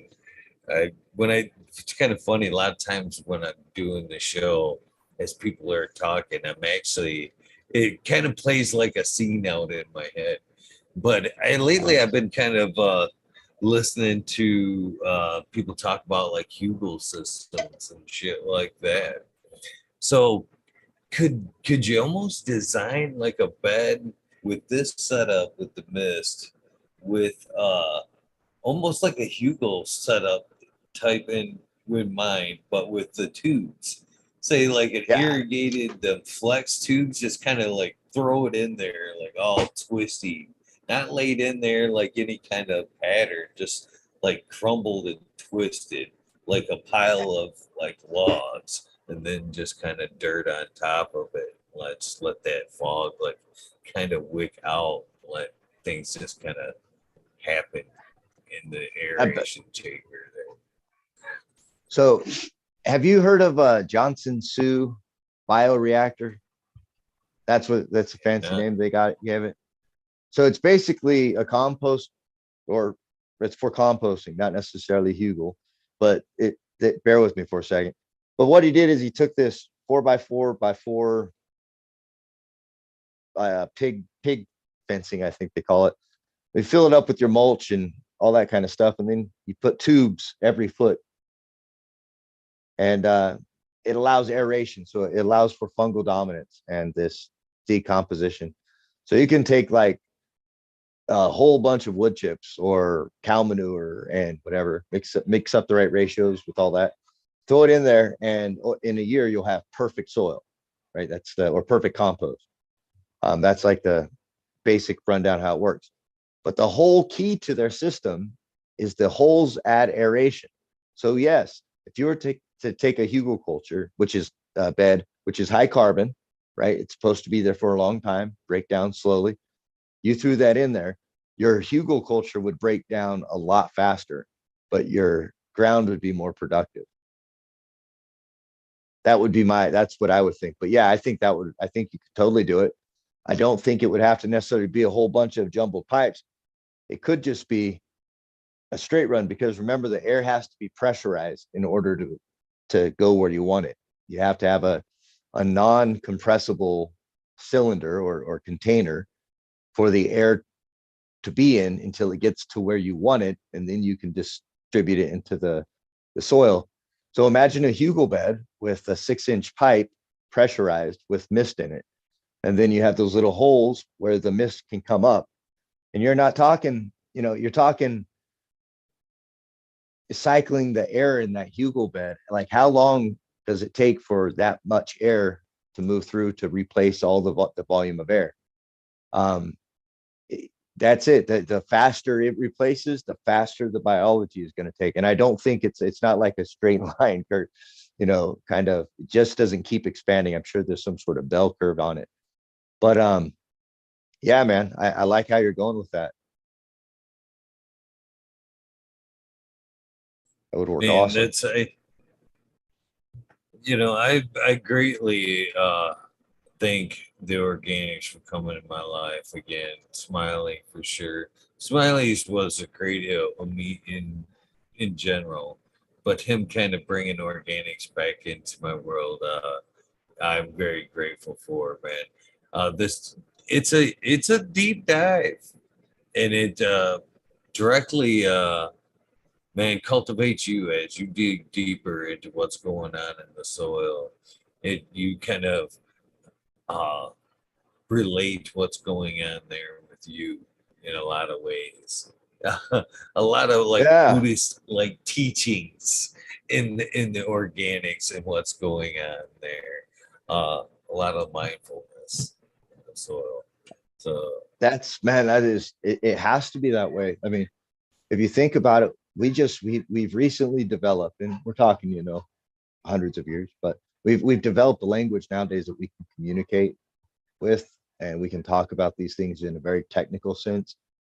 And it requires so much work to learn the terms, the words, and all that kind of stuff, that the concepts just kind of like get real fuzzy.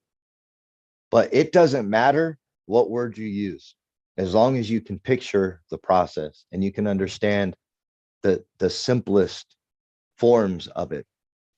That's it. And then the rest is observation. So you know that some bugs, like some of the things, the invisible creatures that we're trying to get around, you call them whatever you want. Some of them like air, some of them don't. And you can really break gardening down into those kind of simple concepts, man. And it's cool, man. All the mythos and all the mythology that is whatever, it's been around for a long, long time. Offering offerings to the spirit so that your garden grows good and all that kind of stuff. There's little grains of truth to them. Maybe it's more about, you got to feed your garden, and then over time it gets turned into, something else. But have you ever heard of the soil petra in the Amazon basin? It's that or terra petra, they call it terra petra. tell me about it. So it's like this area of land that is, when it's all combined, it's about the size of France. It's a lot of land, and it measures on average several meters deep. and it's like really super healthy soil. And it was made by man over the eons. And was it intentional, or was it, you know, refuse piles? I guess it depends who you're talking to. But for it to be the size of France and to be extremely fertile, I tend to think there's a little bit of intent behind it, probably a lot of intent. So that means they had to have an understanding of what this stuff was and how it worked. And they found clay jars in the soil profile, shards of pottery and whatnot. That kind of leads to claims that it was perhaps a trash, just over the eons of people living in the area throwing their trash there. But that's quickly become debunked. There's a whole lot of beautiful, rich species of soil organisms that live there. It's some of the most fertile soil that was ever made. And there's layers of char in it. There's layers of just all kinds of good organic material that these people willfully built and made up over time. At least that's how it seems. And it's just fantastic soil. But that's because people got together and worked it. They made it happen. And they did it in a way that we don't quite understand how they did it now, right? So we're limited by our what we know, and our communication and what we can understand. We're limited by all that, but we're also limited. Our understanding of the past is limited by what we know. And since nobody wrote it down and we weren't there to see it, it's left to the imagination, yeah, we can get some really good clues, but we don't know how they did it. So that tells me something was lost, so maybe at some point in time we had this shit figured out and we understood it at a different level. Maybe we didn't know the molecular level, but you don't need to explain this shit at the molecular level to get people to understand it and for it to work. It's all about relationship and the interpersonal relationships that people have, and the conflicts that we have. All those are reflected in the soil between the different organisms. It's all the same. It is pretty impressive what you just said there, because from what my understanding is, I was just got done with a book called Dirt. This was a good book, and they were basically talking about before, I believe it was like 1860 when they first kind of invented the microscope. They didn't understand what they couldn't see, what was going on in the soil. So it was basically a mystery what was happening there. It wasn't until the invention of the microscope and what they, could actually see what was going on there, the mycelium and all that, that they really began to understand and try to mindfully work the soil at that point. So it's kind of funny that you bring up that the ancient way of understanding. Obviously they knew something was going on at that point. You know what I mean? Yeah, they had to, Pre-microscope. man. Yeah. And then ancient Vedic, there's a Vedic method of cultivating organisms for your soil. Now I might have the details a little bit wrong, so just allow me to have a little artistic flair here. But anyway, basically you take a cow horn and you fill it up with milk and soil, and you put a lid on it. And the lid is typically, like some wax cloth or oiled leather. And they'd wrap a string around and fasten it to that cow horn. Then they would bury it in the ground for a year. Then they would take that and they would mix it up with something else. And then they would spread it over their where they were going to farm. And it inoculated their soil. But I mean, how do you put those pieces together? We don't. They understood fermentation, but they did, they made beer, right? The ancients made beer, started distilling and stuff. And that was before they understood all the details. So we think we're all smart and clever, but we're no different than they were. We just have cooler toys and a better library.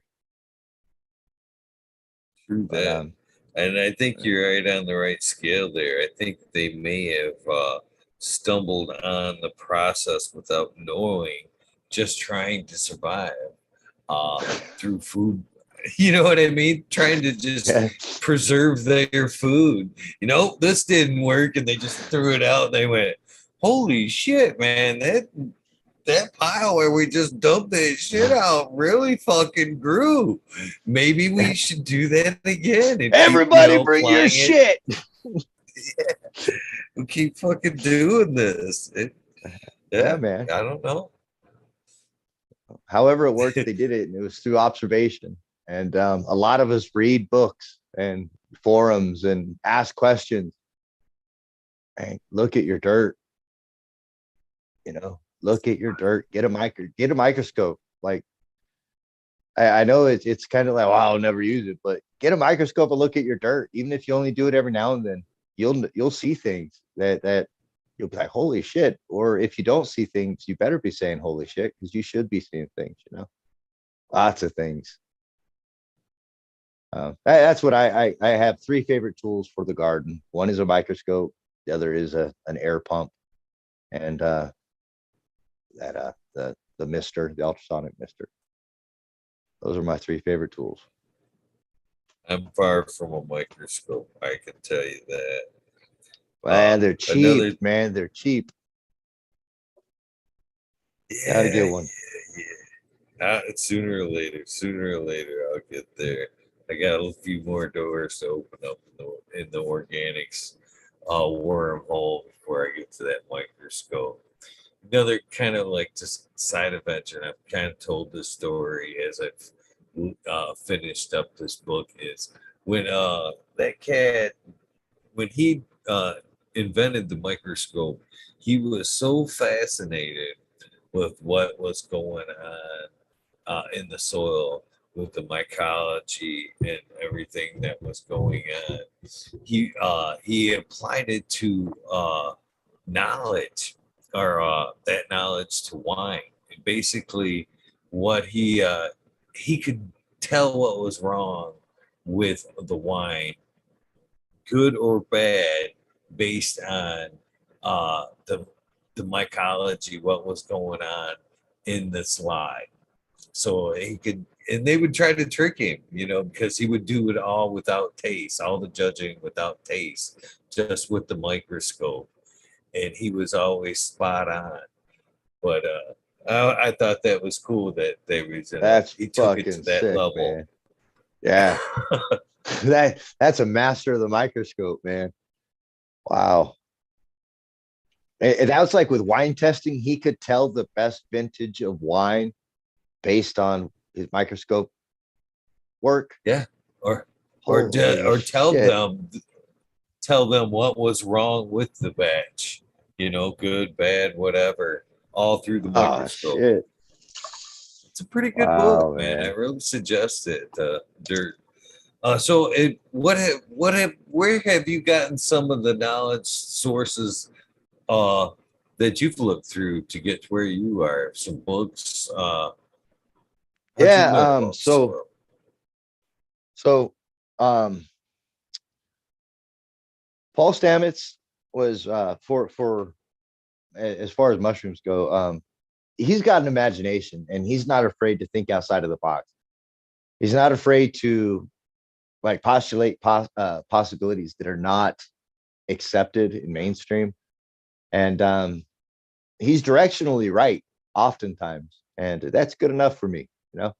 Um, that it's I like hardcore data. I like real facts and stuff, but if we don't have a good image or a good way to convey it, we can't quite prove something. It's okay as long as we can replicate the results. That's all that matters. I don't have to be right that these mushrooms are talking to each other, but maybe they are. So Paul Stamets, he played a big part in my understanding of how ecosystems work together and the synergistic effect. And then Elaine Egum, um, she's she put together like everything that was suspected, like what the soil food web was. We all knew, a lot of people that were into soil knew that it existed. You know, soil nerds knew that these organisms work together. But she really started to get a handle on that and understanding which microbes were doing what kind of things and proving that. And then Dr. White, Dr. James White, um, his work on the rhizophagy cycle is amazing, absolutely amazing. If you get a chance to talk to that man, pick his brain because he has information that he like. You know how when you know something, it's not real. You know, you tell somebody something, they're like, "Wow, that was kind of cool," but to you, you knew it, so you didn't even think it was that. You didn't need to know it, like you didn't know that other people didn't know it, kind of thing. Well, that man is full of that kind of information. He's full of things that we don't know, and he's on the cutting edge of research. And I highly recommend him. But those are some of the big influences, other than family.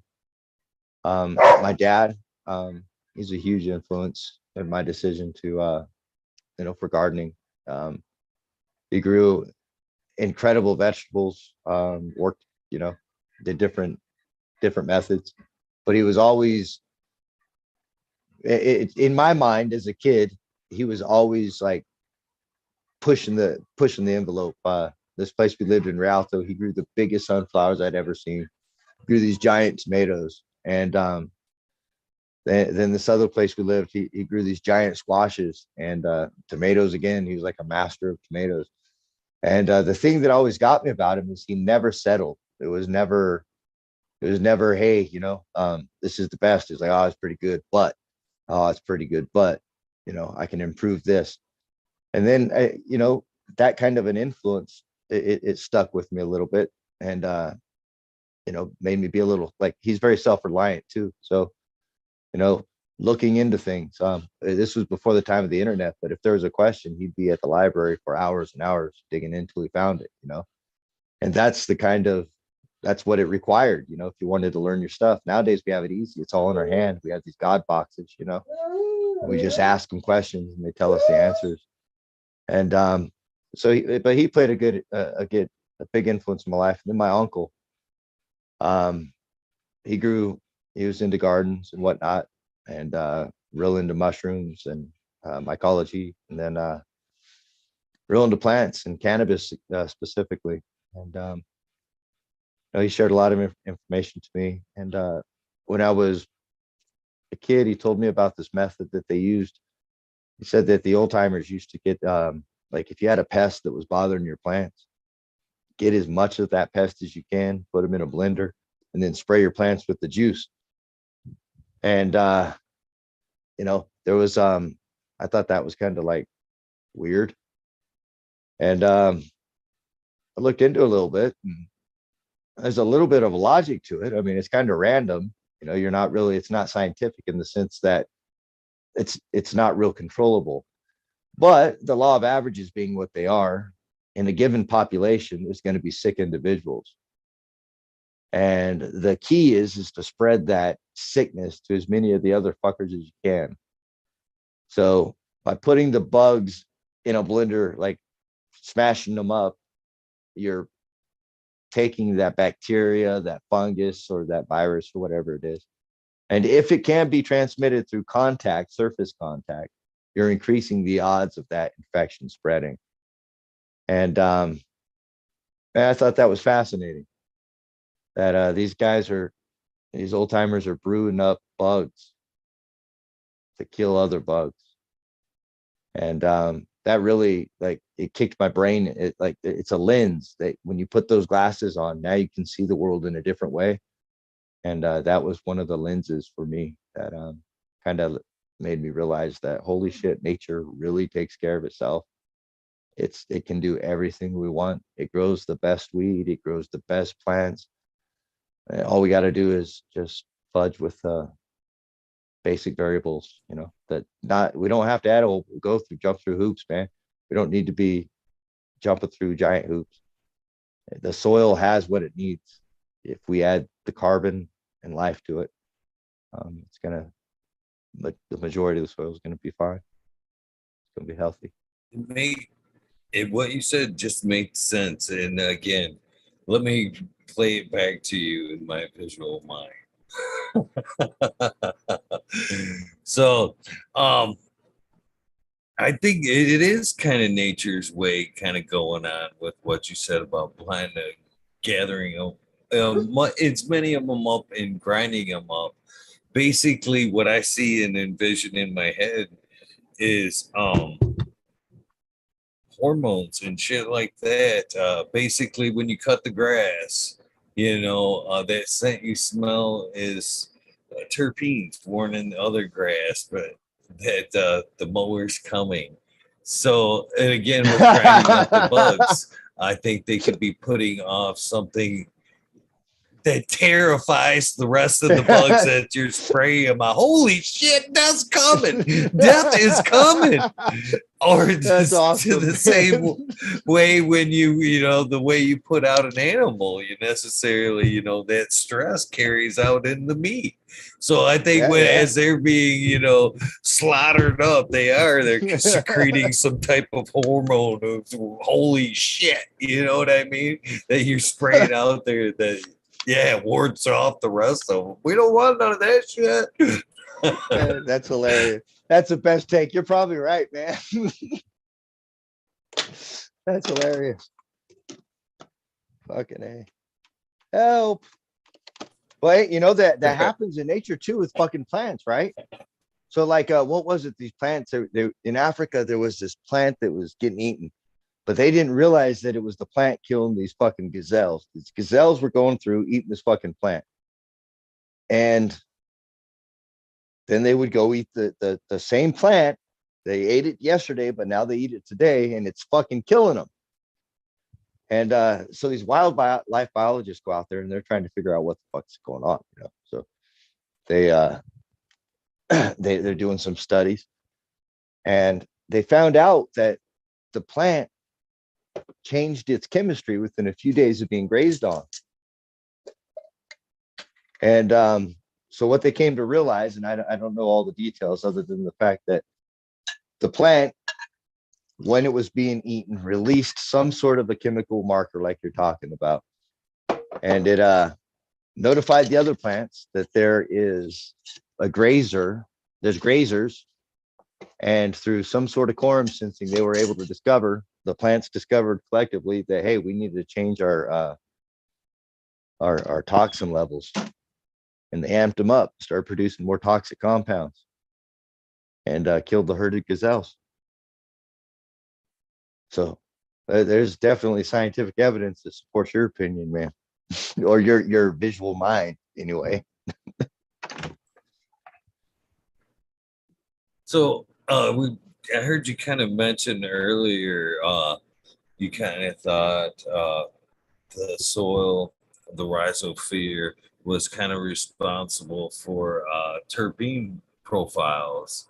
So do you think that plants grown close to whatever you're trying to grow, say cannabis, direct, do you think they influence the terpene profile through the soil, or is it above or below the influence? Okay, so is the question. Fungus help with, they do help the transfer of gases and fluids through soils. Fungus do that. So they do help with the soil aeration. It is the aeration, the presence of atmospheric gases, that increases the terpene profile. I don't know if it's due to the bacterial counts, or if it's due to the fact that the phosphorus and potassium are better upregulated into the plant, so that they can go through they can make all the enzymes that are required to produce these flavonoids and terpenes and all that kind of stuff. I'm not sure which one does what, but I know that a well aerated soil is going to house a lot of fungi. So it might be a compound in funguses, or it might be some sort of compound found in bacteria. Dr. James White has some evidence that seems to indicate that the triclone formation, triclones, like, they're not just a plant substance. They're actually exuding microbes through the formation of the triclones. And so the bacteria are in the triclones along with the other things. And it's interesting because why does the plant do that? What changes it? What changes the terpene profile? You know, is it the bacteria, or is it the enzymes that the plant can access because of the bacteria? If it's the enzyme production, then it's directly related to its potassium and phosphorus uptakes. That's what's going to be your most regulated. You know, that's what's going to totally dictate the way your plant can process, or the way your plant can process everything that's necessary to make the damn amino acids, you know, and all those enzymes. So.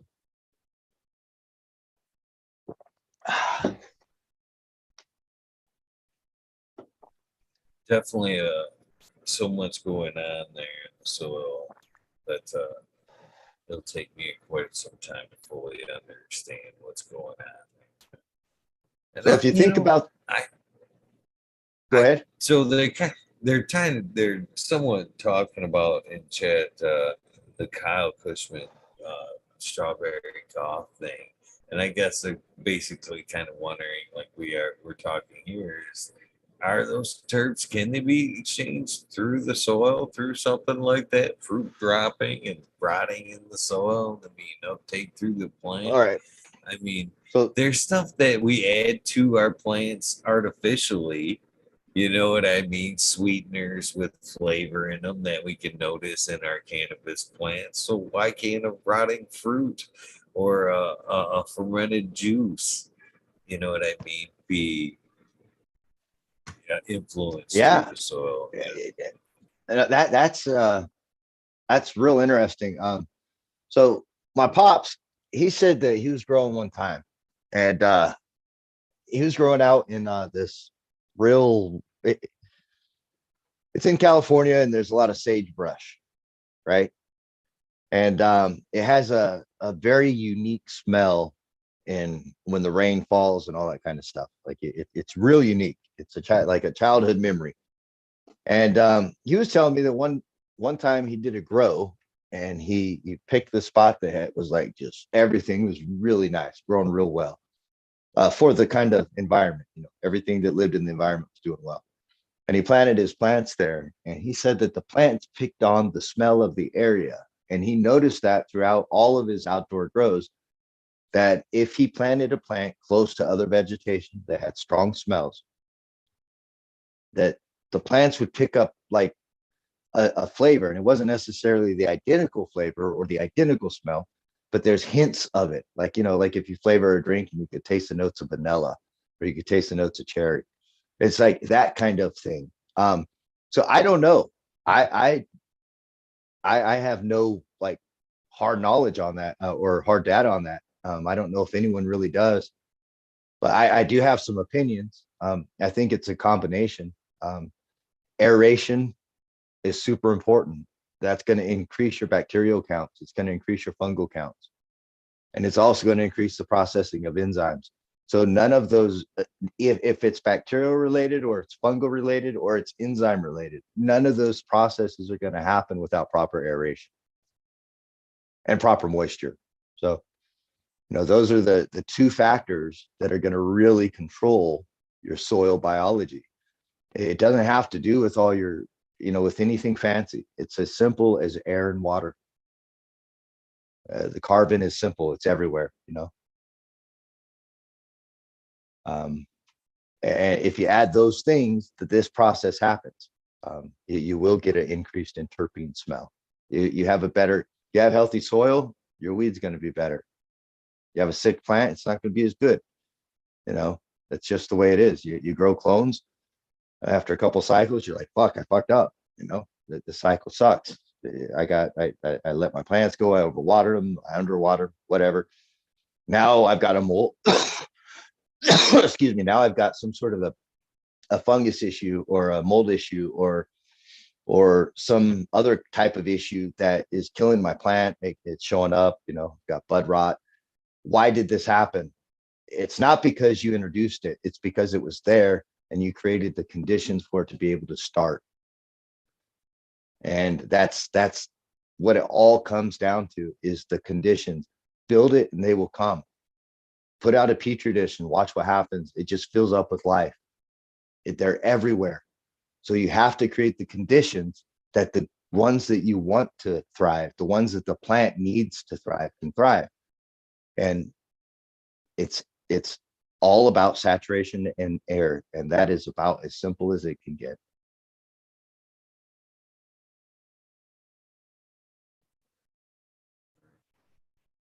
Good advice. Good advice. And I think that's what you said there is kind of true from what I've understood about the regenerative kind of mindset with growing. Basically, kind of leave it alone and let it uh, even out. From what I understand, when you're first starting off, like in a general regenerative farm, your problems are going to come in waves. You know what I mean? Like Oh yeah, pest problems, but nature will, other pests will come to kind of equal that out, you know, in time, you know, hunt them down and it will equal out in time. The longer the regenerative farm goes, it will stabilize out in time. Like it's kind of what you just said there about environment there, the petri dish. Whatever will has the opportunity to survive there will, whatever will flourish will absolutely. flourish. And the plant, it's in the plant's best interest to help, to give the guy, the team that it wants to win, to give them the edge. See, it's kind of like plants are like insider traders. You know, they want a specific outcome, so they give the right signals to the right bacteria to do the right things that increase their portfolio. You can kind of look at it like that. You can, you can look at them also as plants are tricksters. They like to trick the bacteria to do all the work for them because they're lazy and all they want to do is lounge in the sun all day. And that works too. There's a million ways to visualize this process because it's so simple. It's so relatable. It's so real. Think about friendship. Okay. There's some friends that you have that get you into trouble. There's some friends that you have that success seems to follow them everywhere they go. And when you're around them, success seems to follow you.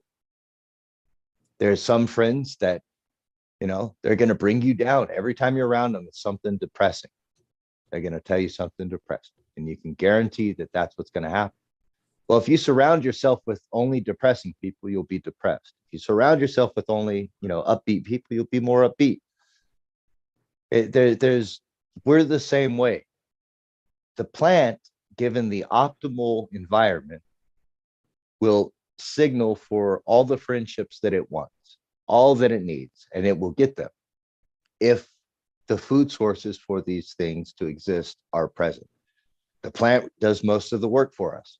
It produces a shit ton of sugars to live, right? It goes through the whole photosynthesis process. And 30% or so of the exudate or the sugars that it makes, it releases into the soil. That's a huge fucking investment. If you took 30% of everything you made and invested it into something, that's a huge chunk of change you're putting out. A lot of your effort, a lot of your time. So, excuse me. If you look at the plant as an investor, the plant has an inside track on what's going to happen.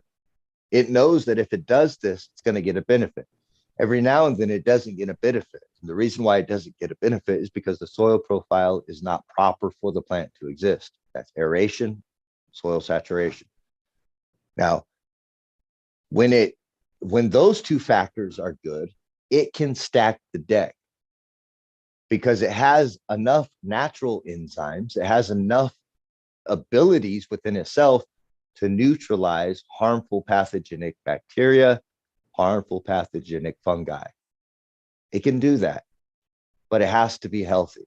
And if it can't breathe, it can't be healthy. If it can't drink water, it can't be healthy. If it doesn't have access to the nutrients that it needs on a base level, the 9 realms, so to speak, it's not going to be healthy. It's going to be separate. So you can think of it like this. Think of somebody who had a racehorse. Let's just use a racehorse, for example. It has all the genetic potential. It's been bred from 2 Triple Crown winners. It's ready to go, like badass horse. But you feed it shit, it's not going to develop. You don't exercise it, it's not going to develop, right? So how can we convert that same kind of philosophy to a plant? A plant exercises. It really does. How does it do it? Well, it does it through respiration. And its respiration is dependent on its environment and its ability to access nutrients to grow. If you increase respiration in a human, right, like through sports, say you're running, and you hit that level of exercise where you have to breathe harder, and you're breathing in this oxygen, and you're making your muscles grow, and you're doing all these things. Plants do the same kind of thing, but they do it just a little bit differently. Their exercise is dependent on the environment around them. So when the conditions are right, cellular respiration goes up, cellular production goes up. All of these processes go up because the respiration has went up. The ability for the microbes around it has increased, so they're increasing more exudates, more nutrients. As that occurs, the plant can now take up and process more of these nutrients. And it's dependent always on soil aeration and saturation ratios. And that's how you make a plant exercise. You push a plant through its ability to breathe and the amount of moisture you can give it. Then all the secondary nutrients that you give it work, because the primary nutrients that plants need is hydrogen, oxygen, nitrogen, and carbon. Those are the primary nutrients. Those are the primary gases that makes life function. So that's the basic theory behind it. How long how long per day can you exercise at like a I don't know. athlete's pace? I don't know. I think it depends on the phase of growth for plants.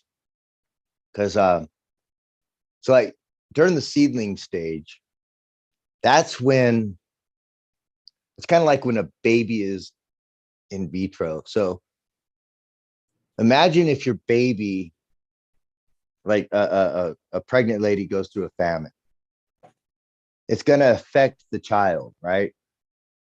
Well, with gene transfer to seedling, that could be an analogy, but it could also be an analogy of the seedling stage, right? So the female's in famine, the fetus is growing.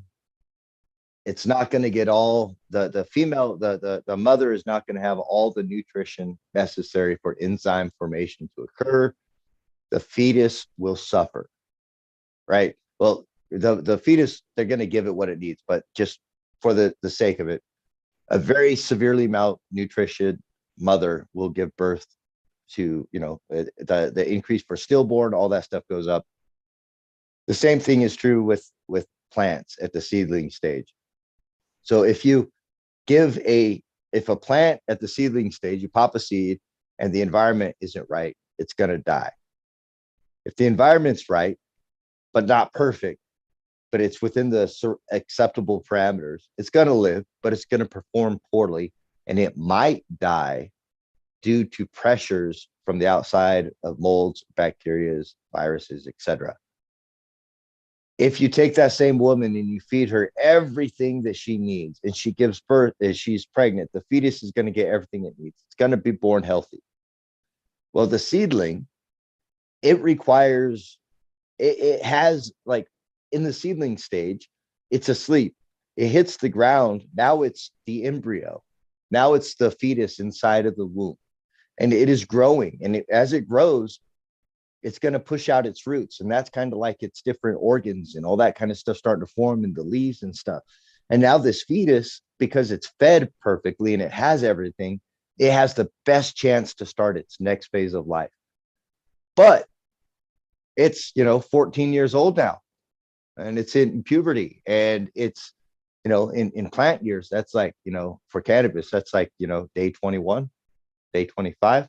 It started to hit puberty where it's ready to have a big growth spurt and become sexually mature, right? So now we push it, and we're trying to get it to grow, but we're feeding it too much. We're feeding it.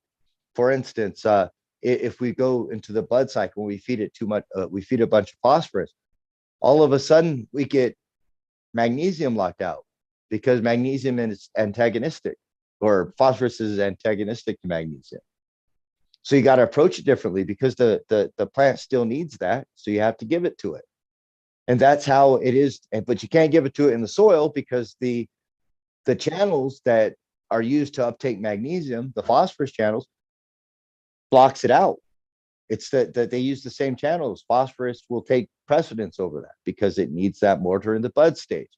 So the plant is going to mature at different levels. So at different levels, you got to activate different enzymes. Seedling stage, you better make sure the plant has everything it needs for maximum genetic expression. Vegetative stage, super important for growth and productivity. Budding stage, super important for consistency and quality of crop. Like, you got to change the environments along with the succession of the crop because the crop is changing. So how do you do that? Well, the crop in nature is going to show you when do seeds pop, rain comes, humidity levels jack up, soil saturation is up, which means what? Oxygen levels in the soil are up. The rain pushes it draws the oxygen into the soil profile. Then you move to the next phase. You got the vegetative growth. What is important? Well, during that time of year, you're going to have intermittent showers and a lot of sun. So we know that sunlight and we know that water is super important, as well as the base nutrients. We all know what these nutrients are. We know what they need at these different phases. And if you don't, there's a million charts online. But during the vegetative phase, the plant is focused on growing for maximum production, because the more bud nodes that it can put out, the better its odds are of producing viable seed that are going to replicate and move the next generation forward. So you've got to make sure that it has all the nutrients at the right times, whatever. So during the veg state, you want to raise that up and down. You want a rainy season, a couple days, and then it dries out a little bit. Rainy season, a couple days, dries out a little bit. That's what happens in nature during that time period. Then later in the year, it's going to dry up. You're not going to have as much rain. That's typical until late season in some places. But if you look at the places where these cannabis, where the cannabis strains are coming from, you can dial in your system, be it my system or the way I'm doing it or the way anyone else is doing it. You can dial the system in based on the climates that it comes from. But the climates it comes from is going to go in phases all the time. There's always going to be phases. And the plants have evolved to function within these phases. But we as growers like to keep consistency because humans like that. Plants don't. Plants like change. They like volatile changes. Plants have evolved to have people eat them, to have animals come across and eat the fresh tops as they grow. And every time that you do that with cannabis plant, you get more potential for more growth. So there's all kinds of interconnected channels that these plants evolved with. And we as growers, we take them out of their natural niche. We bring them indoors and then we fucking baby and coddle them. And we think we're doing it well, but we're cutting off their fucking lifeline. We're cutting off the major nutrient that they need. And I mean, now we take that. I'm being a little hyperbolic here, but that's air and water, and it really is that simple.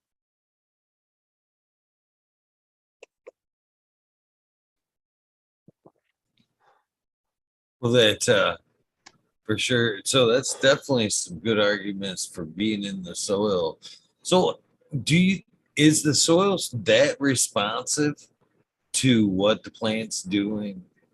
Basically, we were kind of talking about, them working them kind of like an athlete. You know what I mean? Running Right? them hard. Should we run them hard? Should we jog them?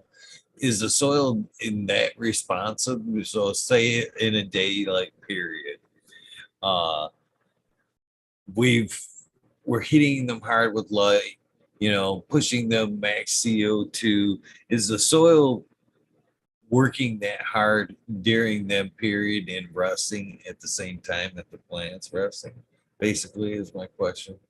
Are the Well, you're gonna microbes have resting when the plant's resting? okay. That there's going to be different.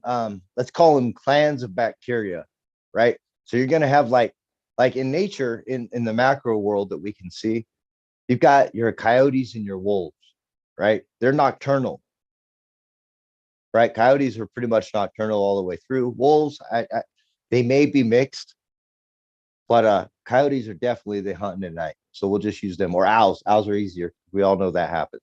So owls are nocturnal. They hunt at night.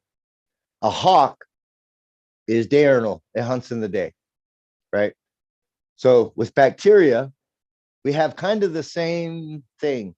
There's a type of bacteria called phototropic bacteria, and they actually take light and they use it as an energy source to go through their process. So they use light and carbon to make all the constituents that they really need. And they will feed plants and they'll feed other microbes through this process. So when your lights are running and you've got great aeration and you've got great light penetration, you're going to have, and it doesn't now mind you, the soil microbes don't require the same quantity of light to thrive as your plant canopy. Okay, so you're talking underneath your canopy is plenty of light for these microbes to photosynthesize, and they're going to produce a type of nutrient, and nitrogen is for one, that they're going to be able to fix into the soil and make it plant available.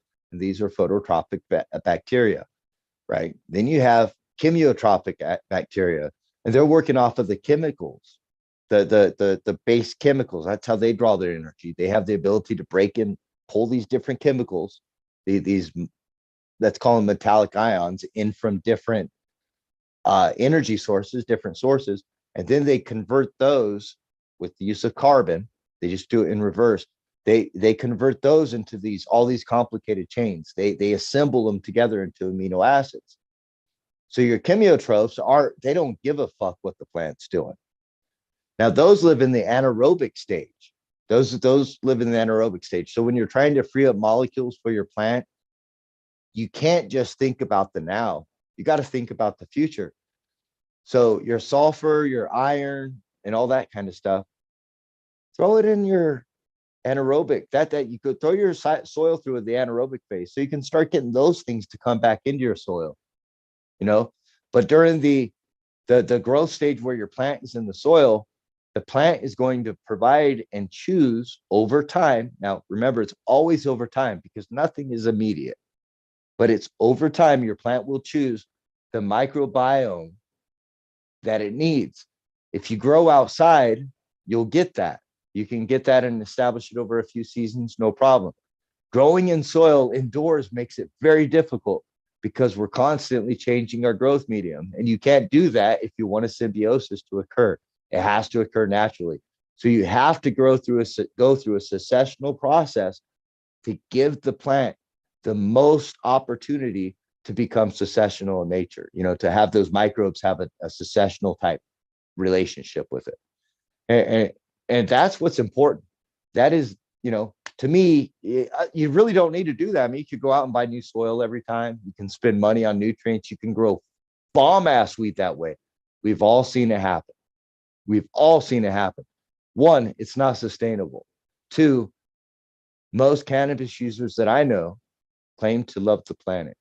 So I think that we collectively can work towards limiting some of these outside inputs we need to by maximizing their efficiency within our system. And the one angle we're not looking at is air and water. We're looking at it, but we're looking at it through a fractal lens to where we can't see the pieces together. But the solution to aerating your roots at a high rate is atomized water, and that's the key.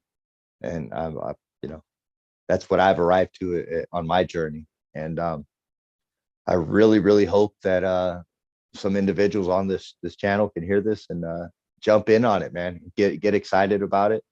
If you do a side-by-side comparison, or if you just are used to using this one method and you try this, you'll see the difference. And that's what I want. I want this interaction, this engagement, so that we can be more like these soil organisms and come together and make something bigger than ourselves thrive.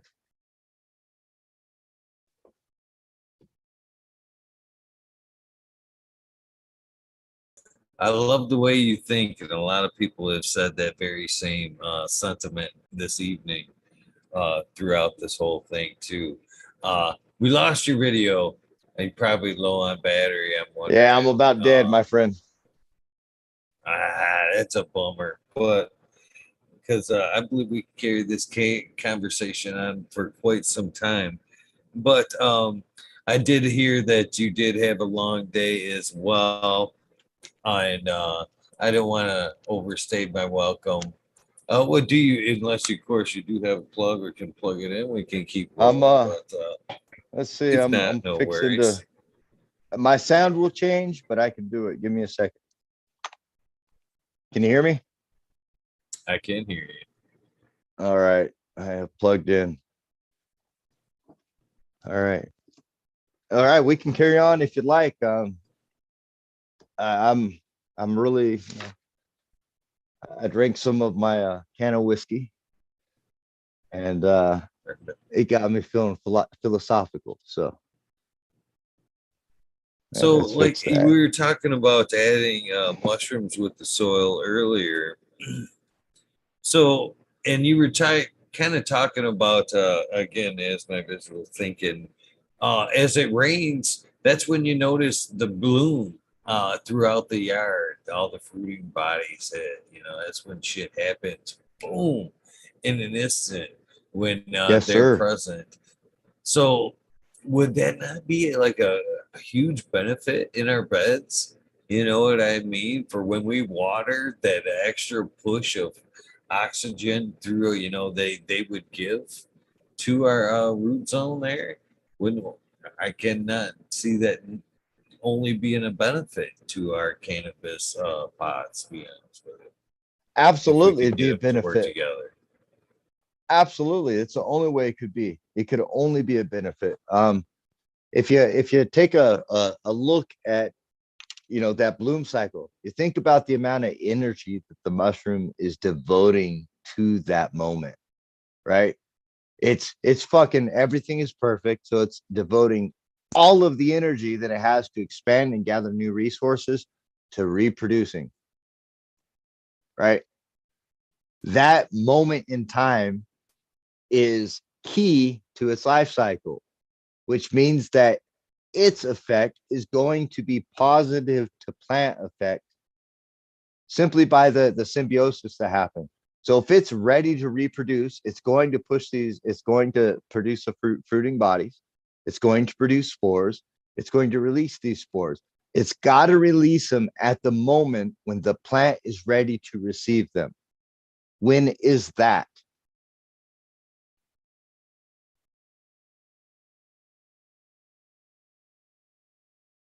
Sorry, my mic was off. I'm guessing mid cycle, midday. It's yeah, they will they're ready. Well, it's as far as like life cycle time, like, so they're ready. So if you think about the spring rains come, April showers bring May flowers kind of thing, right?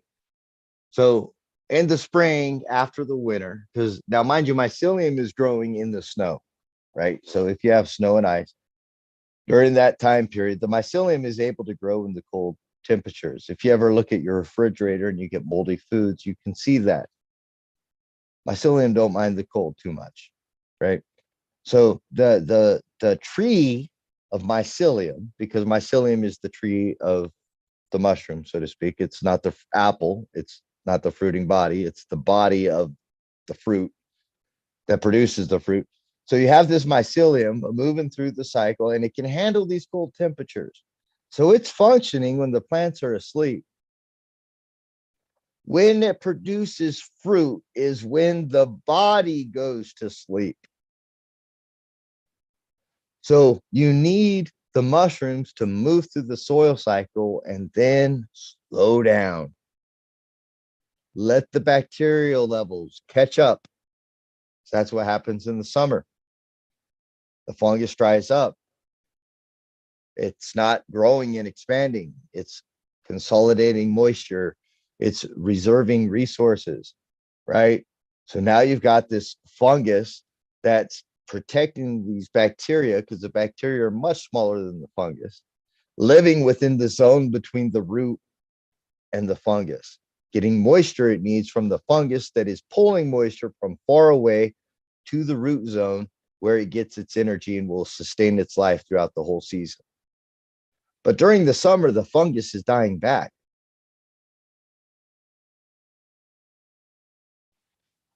That's when plants thrive.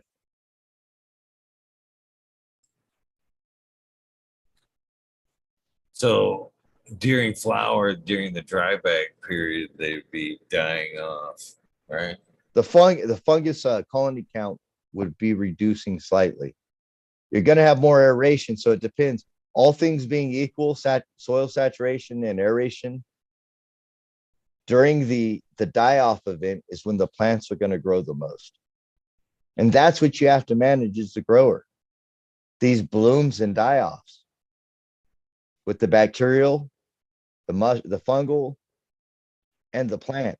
When you figure out those three die-off events and you know how to time your succession properly, and you know how to bounce back and forth between the nitrogen or the oxygen loving and the oxygen hating bacteria, you'll be able to balance your soil profile over and over and over again. You know, what are terpene, is THC made out of? You know, oxygen, hydrogen, and carbon. It's pretty much what it all is. So you got to add those things so that these microbes, these disassemblers, can make the molecules that you need. So kind of, again, I'm kind of thinking as you're speaking is how do you manage them? Is I would think with the ferment processing, sugars, good bad sugars is I think how you would manage them.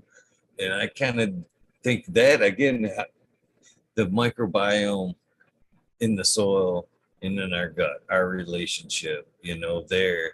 That's I've kind of taken that, and I've noticed in my gut biome, microbiome, when things are firing good, I'm eating well, I'm taking in good sugars, uh, everything's fucking great. My gut's flat, you know what I mean? Everything's Mm-hmm. firing good.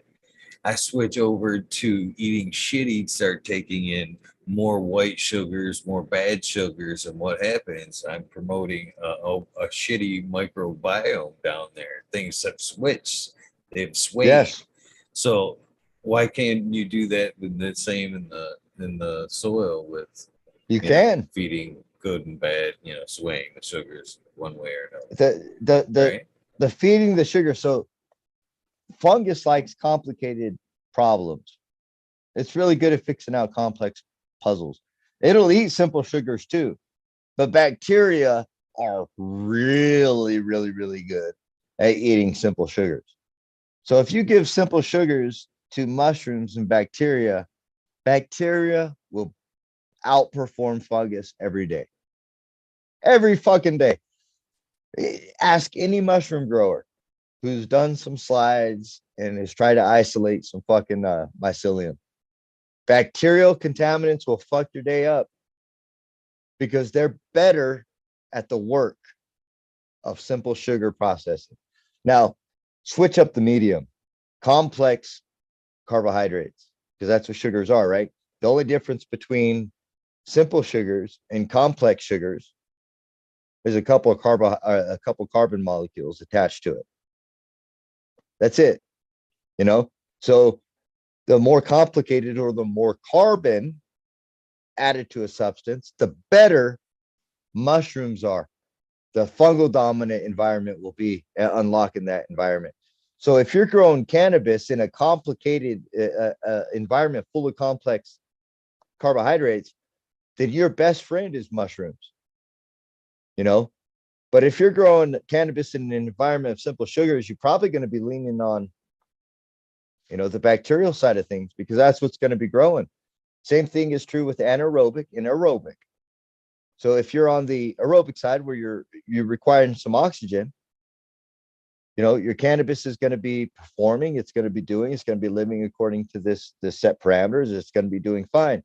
But that's a whole different niche of microbiome that you need to tap into than somebody growing in the Amazon rainforest, because they're going to be looking for those facultative anaerobes. You know, it's totally different. Now, you on the outside looking in, you know, looking at the plant growth, we don't perceive the differences so much because all of them are cycling nutrients. And it really doesn't matter which one cycles the nutrient, as long as the nutrient gets cycled by something that facilitates the process. For instance, cows. Cows have multiple stomachs, right? So when they bite something, when they eat something, they ruminate the grass, and it becomes inoculated through their 4 stomachs. Horses don't. So when they eat it, it goes through one stomach and gets shit out. The grass that is there is totally different. The end product, the manure that we would use, you have to handle it totally different than you would cow manure. Cow and horse manure work different. Then you bring in chicken manure. Chickens can be eating the same thing as cows, grasses, weeds, etc. And they're going to have a higher nitrogen content to their manure. You know, so different microbes, just like different macroorganisms, relying on microbes, alter what they ingest, the carbon source, nitrogen source they ingest, to exudate or to shit out some new molecules, some new nutrients that they put together, because that's how they do it. They assemble these nutrients differently. That's how bacteria are. They're not all the same. And you need different shit. You can't use the same shit. So you got to go through this successional process with these microbes to ensure that you capture different shit from different things. You know what I mean? It's literally shit. It's literally their exudates. It's their waste products. And that's what we're going after. And then the macrophagy cycle is totally cool. It's totally different because the plant will release the exudates, attract the bacteria. The bacteria has a cell wall, right? That cell wall protects it from the outside environment.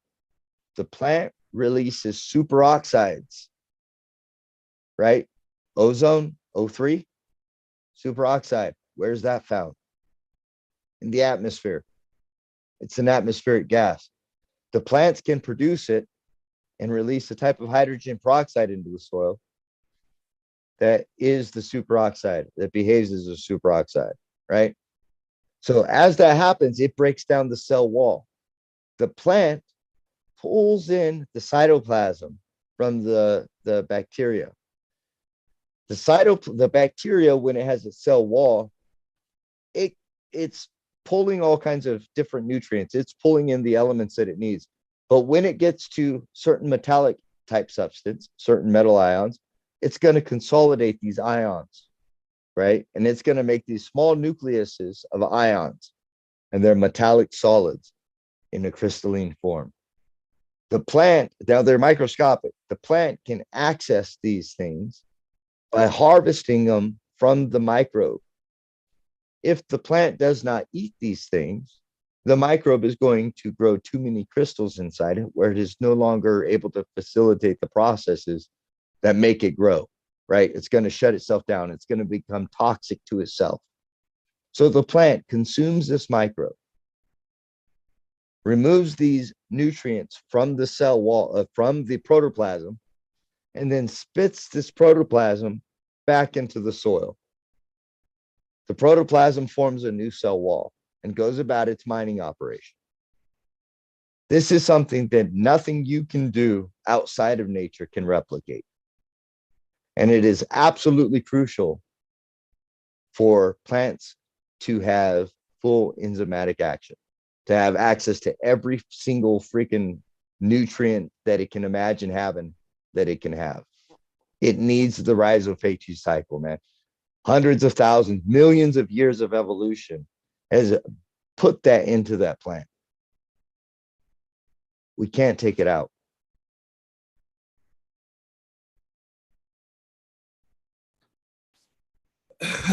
So as a plant excretes that protoplasm there, and it's reused either by that plant or uh, another plant along the line, the ways there, isn't it passing something, from one to the other? As far as we That's an talked about, interesting like thought. terpenes being passed. You know what I mean? Uh, could it be That's a real happening interesting that way? thought. It would be part of it. We know, all right, so we could safely say that it would be part of the quorum sensing process, right? So the plant is communicating with the soil biome through the exudates and through the protoplasm that it ejects, right? So that the bacteria, as they form the new cell walls, are going to be communicating, yada yada yada. So yeah, that could actually create that's a new thought. I don't know, but that could create a synergistic effect that causes other bacteria that are beneficial to the process the plant is trying to go through to come and say, hey, look, this plant will clean you up. Think about moray eels or moray, not moray eels, the pilot fish. That's what it's called, pilot fish. So sharks get these bacteria and these parasites, these microparasites that grow on them. And this suckerfish, this pilot fish, goes through and it will eat the denticles or clean the denticles, the scales of the shark, right? That's kind of the same thing that the plant does for the bacteria, if you really think about it. It's removing this ionic, this crystalline form that is formed from the metallic ions in the soil.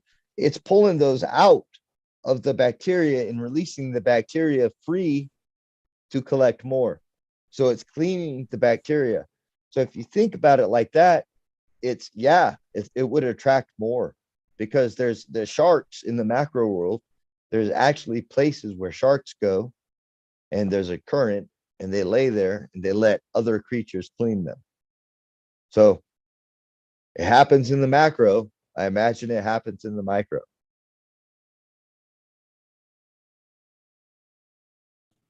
So I heard you mention earlier the phototropic period of plants there. And as cannabis growers, we like to think we're kind of outsmarting nature. I basically the way I kind of understand it is in nature or in most plants that it's doing most of its process within an 8-hour day, and then the rest of the time it's kind of shut itself off and just existing, and then doing most of its good things during the nighttime period, allowing it more to produce more terpenes and kind of push out more. So are we fucking ourselves by trying to push our plants a little bit longer, trying to we talked earlier, we're pushing them. Are we making mistakes by trying to push them longer, making our days longer, you think? So Sounds like you know so or would so understand. as the plant is going through photosynthesis, right? That's during the light present hours, right? So you're talking, there's two different things. There's energy production and then enzyme production, cellular production, all these things that happen from the energy that is collected. Plants pull their energy from light. So when you have your plant going 24 hours a day or 18 hours a day or 12 hours a day, the light period is its energy cycle. That doesn't mean that it's not producing enzymes. That doesn't mean that it's not producing things. But there are cellular processes that are photodependent. They exist. We may not have like identified all of them. We don't have to. We know they exist because the plant evolved to exist in that paradigm. So it's there. We don't have to prove it. Why the fuck do I have to prove it? It's there. The plant does it. Now, it would be nice to prove it. It would be wonderful to understand it to a molecular level, but we don't need to in order to utilize or to realize what the plant needs. You know, so we can hack something without understanding it to the nth degree. You know, so with the respiration, so light feeding the soil microbes, rest soil microbes feeding plant. You could look at it like that. You could look at these other the rest period processes that need to happen, these enzymes that are produced when the plant is resting. That rest period, it matters. But for the soil biology, when the plant is pushing sugars out, the soil is happy. But it will sleep and a new process happens. So all of the cycles, the best thing to do is replicate nature as best as you can, because that's what's going to attract the soil biome you want. That's just what I'm getting at is, the true, vegetative state of 18 hours a day for as long as we want to push it, isn't it happening No, it's outdoors? not. You know what I mean? I think as growers, we're trying to fucking push it. Like we're trying to always push it. More news, more, more, Absolutely. more, more, more. I think we're So kind of wasting, or we could cut back a little bit. Is what I'm saying. absolutely we could cut back. Our plants, they can handle a huge window. There's a huge window of tolerances. Like I read this stuff about, and you know, there are the ideal conditions. I'm not going to knock it, but people say, you got to grow with this temperature. You got to grow with this humidity. Man, I know people growing in Lucerne Valley. I don't know if you know where that is, but it's just south of Death Valley, if you know where that is. It's the hottest place in the United fucking States. These people are growing cannabis out fucking doors or in high tunnels. It's 120 fucking degrees and they're not running AC. So how the fuck is this plant surviving? Because it's completely outside of the paradigms that it should be able to. It does.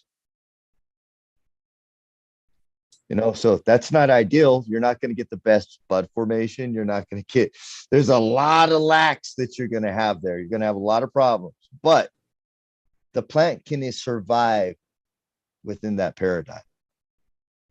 The plant can exist as long as it has the proper food, the proper water, the proper conditions.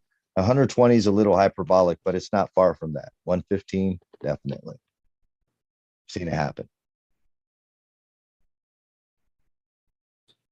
I see that they're bringing it up in chat. I was kind of leaning that way too. The phototropic period there for most plants, like I was saying there, is only truer to outdoors to like 8 hours of natural sunlight is all they really, really need. And then they could get by with the rest of the afternoon being cloudy, you know what I mean? Just to Oh keep yeah, their direct sun. period. You know what Absolutely, I mean? direct sunlight. When you look at the recommendations of most seed packs that like direct sun, 6 hours of direct sunlight, that's about it. Look at the way the sun moves through the sky. You get those long shadows in the morning, long shadows at night. There's only like this 6 to 8 hour window where you get those. Yeah, you're absolutely right. We're blowing tons of energy. The plant doesn't need all that light. And I think some of it earlier on, these time periods that we talk about, or we grow indoors, where because nowadays we are starting to understand DLI a little bit more. A lot of great growers are starting to understand that they don't need all the light for as long as we've been told to push them for.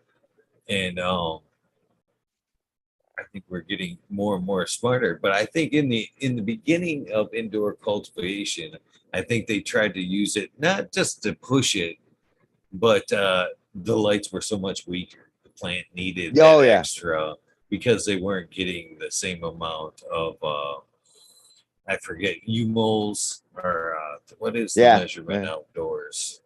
Uh, I believe you're right. I think it's a kind of universal unimoles. I think that's what it means. It's measurement of light, that what it gets per square meter per second, some shit like that. but I think as you know, we're getting more and more powerful lights. I think we should be more and more wise or hip to like what we're talking about, nature and the way they use the amount of intense light.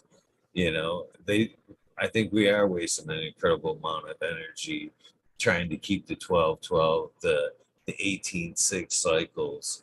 I think both of those time periods could be dialed back a little bit, for to be honest with you, especially now that we're getting stronger lights.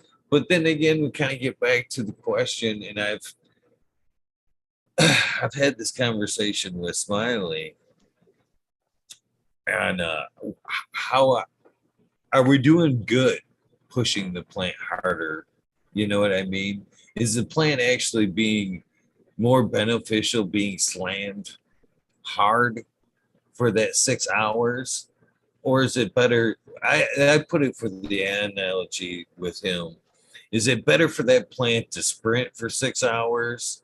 You know what I mean? Get the race in, or is it better for that plant to jog for I th- a little bit longer, taking down the intensity, allowing the plane to jog throughout the day versus turning up the light, turning everything up and making it work hard and then giving it a longer rest period.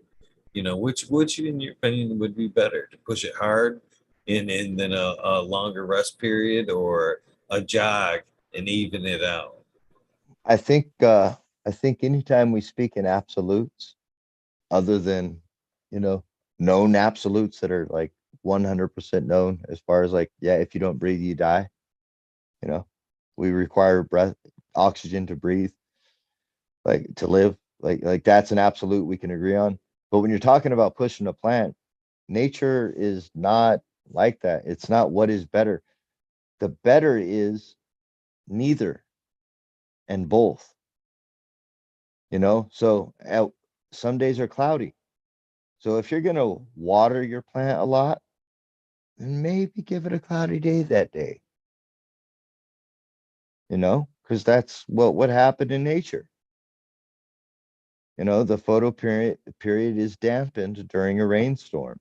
Then rain clouds move away, moisture dissipates, the plant goes into hyperdrive, grows like a weed. So if we maintain the same saturation level, the same oxygenation level and light level, the plant's only going to go through a very narrow bandwidth of a process. Is it best? Well, maybe it's the best for growth. Maybe it's the best for final product weight, but maybe it's not the best technique for bringing out terpenes. You could do chest workouts all day and your ass would be flat as a board. You got to do some squats. It's the same kind of thing. You got to switch it up. I heard that some stuff about light stress, that that sometimes flipping a plant, if it's sensitive to light stress, directly to 12 and 12 from an 18-6 cycle can cause some Hermy tendencies to pop out, right? I thought about it, maybe it does, maybe it doesn't. But regardless, that is an extra stress that exists outside of nature. And since cannabis plants carry those traits, and perhaps it is an extra stressor. I don't know. Do you have any thoughts on that? Do you have any information? Well, I can tell you this much. I've heard a lot of the 24-hour, the period of darkness before you put it into flower to kind of quicken the onset of flower. Uh, I actually run 24 hours of veg, not necessarily because I think I'm pushing the plants or whatever. It's just a sheer matter of convenience for me. You know what I mean? You see the tent behind me. I Oh can yeah. have a veg going in the middle. You know what I mean? Right, And right. work on the two. So that's the only reason why I do the 24-hour veg. It isn't because they go faster or any of that. It's just a matter of convenience. But what I have noticed is from taking that plant from a 24-hour veg to a flower, I have noticed a very quicker onset of budding or flower than a normal veg period. You're I would talking, say you're by doing it 8 to 10 days week. max. 8 to 10 days max if you do it that way, right? Like you see bud Yeah. formation 8 to 10 days max. Yeah, that's interesting. So the other thing I would note as far as like hermetic, traits triggering like that.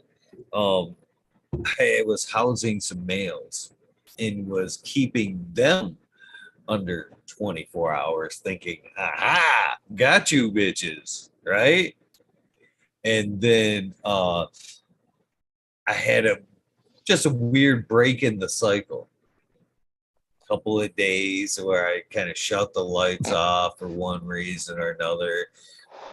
And I think there was a power outage that wasn't that long in that period too, but not enough to, throw things one way or another.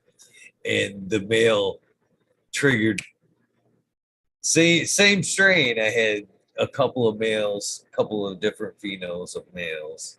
I had, but one or two of them triggered real quick from just a 1 or 2 hour break in the time Wow. cycle, which you wouldn't think that would be enough, but it sure did, man. Set him off and pollinating the room without me kind of being aware. So there might be something to that, you know what I mean? If it's there in a female plant and has that part of a male in there, yeah, sure, why not? Why not? Yeah, I can see that. Hmm. I'm buying it. All right. Well, I'm not 100% positive, but it made kind of sense to me. Um, you know, I've got a few. So I tried it. I basically have done an experiment in this last little while, and I've got plants. I brought them down pretty. Like I started out natural, but nature takes a long fucking time. So after a while, I got kind of irritated with waiting, and I sped up the cycle a little bit. So it's not exactly nature, but it's a 30-minute interval. So every day, 30 minutes less until it hits the time. And when it hit 12 and 12, within 4 days, the flowers were flowering. That means that the transition happens a lot quicker than 12 and 12. So perhaps some species, maybe it's 13 that they start to flower, and that's where they do it, you know? But 12 and 12 is, I think, a general rule, and we could probably, like you were saying, save a lot of energy or maybe dial things in by messing with those frequencies, the duration of light versus dark. It's always been plant needs as much food as possible, and my lights are barely cutting it. So longer, but not anymore. So kind of pick your brain here as well. And again, I like to theorize a lot of shit, and I'm a big advocate, and I don't know why or when or where. I know early in life, the the idea of everything kind of being based off or having something to do with frequency set on earlier, and then as I'm going living life, I'm kind of picking up that things are very much based on frequency. Everything has a frequency to it. Everything has a frequency to it. And there's definitely a frequency going on in the soil. So I can't help it. And I've seen um, experiments where you can pre-program water one way or another. I've seen growers, Twisted Roots, talk about crystals in the water. A bunch of people, water, crystals in water, trying to add some type of frequency to their water. So do you think by heating your using your method in heating the water up or making it ultrasonic, you know what I mean? Putting a vibration, smacking it off with a vibration. You know what I mean? That's basically what you're doing. You're Yeah, taking that puddle of water and just sending it off with a nice little vibration. Do you think it adds anything on top of being a smaller molecule to man, I had the not even methodology? considered that aspect of it. I had not even considered that aspect. To my brain, it's all there's a reason plants grow great by waterfalls, and there's a reason why plants do what they do. And it doesn't have to, like, if I wrote, I don't want to sound like, I'm like closed off to everything, man, because I love to jive on shit. But if I'm like going on the record for something, I gotta be, gotta speak honestly with it, man. I don't know that, like, there's people that say if you write certain symbols, like if you say love, plants get happy. Well, that's in English, for fuck's sake. So is it the vibration as in the tonal vibrations going through, or is it the intention? Now, if you're talking about intention, now you're talking about something that is truly metaphysical. Vibrations we can replicate through sound, we can replicate through, oscillating frequencies, all these kind of things. But when you're talking about intention, that's different. So is it the intention that's altering the water structure, or is it the symbol or the word? I'm not sure, but I know that that's intention to me is interesting. But when it comes to soil, I don't know that it would be the harmonics. It would be, I think it would be the air and water ratio that is achieved through micro droplets being moved through forced air. Well, I agree. I agree that's a good piece of the puzzle, but guarantee matching the frequency of Oh what's man, you going got me on thinking there. now, dude. You got me thinking now, man. You know, How would you measure that is the question. Like, how would you measure the specific frequency of a specific cannabis plant? Like what it would, like, oh, if you could yeah, alter it in a way, got you like there, that. brother. I have got your answer there. And it just so happens I am uploading his episode right now to Spotify. Not to take time for a shameless plug, but I got okayed for the video format of Spotify long ago, and for one reason or another, I haven't uploaded video to Spotify. But I'm doing it, and I'm doing it right now to this Nice. gentleman.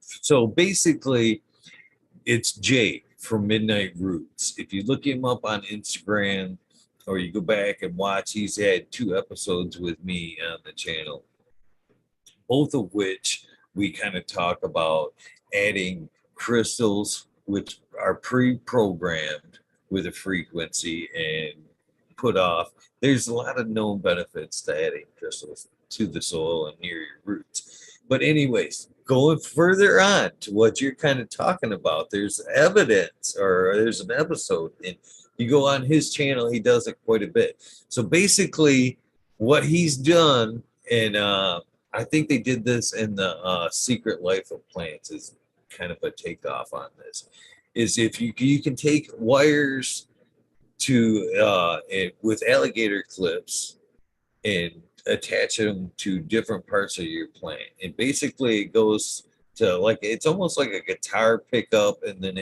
you can feed it into whatever. He feeds it into uh an instrument panel. So basically, he can change the sound or the frequency to a musical note, or you know what I mean, Uh-huh. different instrument. So what he's come up with, or what he's doing, is he'll put an alligator clip one part of the plant, and then an upper part of the plant, and there is most definitely a fruit that plant during the different times of the day, different strains even, is making a different. They're talking. They're constantly putting off a frequency. You know what I mean? A Uh-huh. pattern. Yeah. And from branch to branch, it speeded or slowed down. You know, in different parts of the plant, you could tell where it was. We're really at work or communicating at most. And that varied from not only from place to place on the plant, but different cultivars. So different strains, different plants had different frequencies. And so it's really intriguing. So you go I back wonder and what you watch that episode, I or wonder what go a over to his channel. what a healthy forest would sound like. Like okay, so we know they've got that happening. So what if you go into the deep healthy forest, somewhere where the life is pristine and everything is perfect, and you hook up one of those trees to it? What the sound difference would be like? Would it be as chaotic? Would it be more calm? Would it be, or would it be super chaotic, which maybe in plant language is calm? Who knows? You know, like like but it would be neat to be able to get a sample from that, because that might give us a baseline of what these noises are. And again, have you ever heard of the sonic bloom type thing? Oh man, tell me more. Oh, man. So the sonic bloom is a frequency they play for plants, or they kind of come up with, that they think mimics nature. And if you play this to your plant, they think, or they have proof, that it will open up the plant's stigmatas as wide open as they can. So you could push the plant as hard as you want to push it, basically. And it sounds almost like a field of whippoorwills or something like that, kind of speeded up. And but there's a lot different. Uh, They have different blooms too, for kind of that what you're is wanting to do. so they're finding that these frequencies are directly related to the stomata sizes. Is it the size of the stomata, or is it the just the as open the They position? It's the frequencies triggering them to open and stay open, Just to open. basically. Okay. All right. So interesting. That is interesting, because now remember I was So even telling you kind of earlier. further over on that is, they kind of, and from what I've gathered, is it's nature's way of sex, basically. Uh other creatures mating, whatever. That noise is the frequency that sweetens up the plants, is what I kind of take. Holy shit, man. That is wild. What a wild fucking thought. Holy crap, man.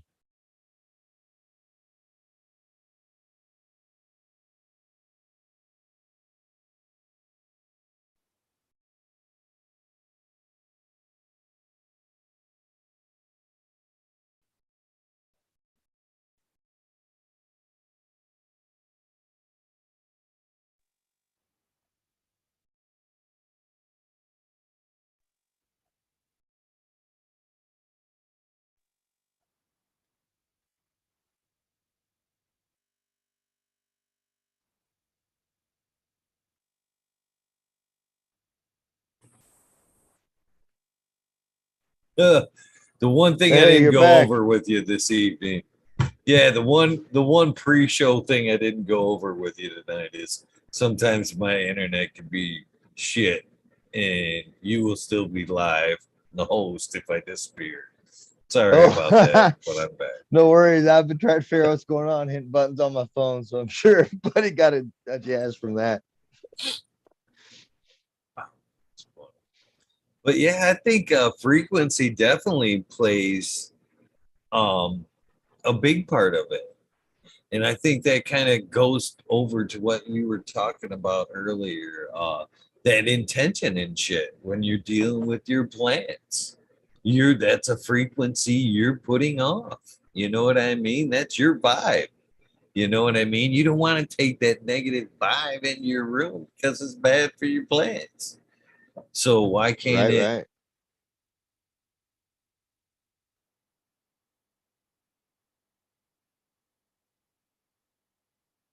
Yeah, absolutely, man. Those all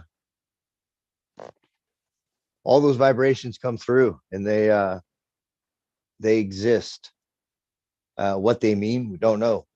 Um, I don't know. I read some somebody posted some shit about water and how these molecules form with intention. Um, like I say, man, I think all that is exciting and cool. And there's a lot to be checked out, but we can go with the known knowns, things that we know, and then things that we, how about then the things that we think we know?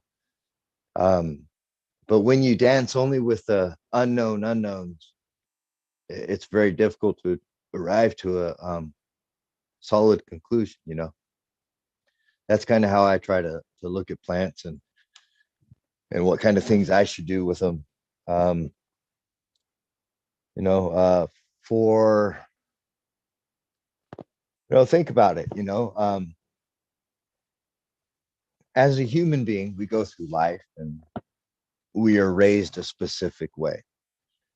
If we go somewhere else to another country, say, and they have a different culture, everything we thought we knew and every social norm that we thought was the right way to behave, it's going to be challenged, perhaps. Um, and that, that's kind of along that. It kind of goes along the lines of like of the crystal thing. Um, Plants operate on an ionic level, right? Operating on another level too, but when you get down to it, when you're on that level, it's truly about that. It's this element is vibrating. I mean, it's a molecule and is vibrating at this rate, and your plant's going to interact with it. You know, the sound of sex increasing the fertility. That's interesting because there's some pagan rituals that are discussed that are well historically discussed and talked about, where they call them fertility rituals, and people would go and have sex underneath, the trees, and in the fields and whatnot. And it was to ensure a fertile crop for the next year. So it's interesting that you said it was the frequency was the sounds of organisms fucking, because there's anecdotal evidence that humans picked up on that years ago, and they called it a fertility ritual, and they fucked in the fields. So that is a very fascinating point.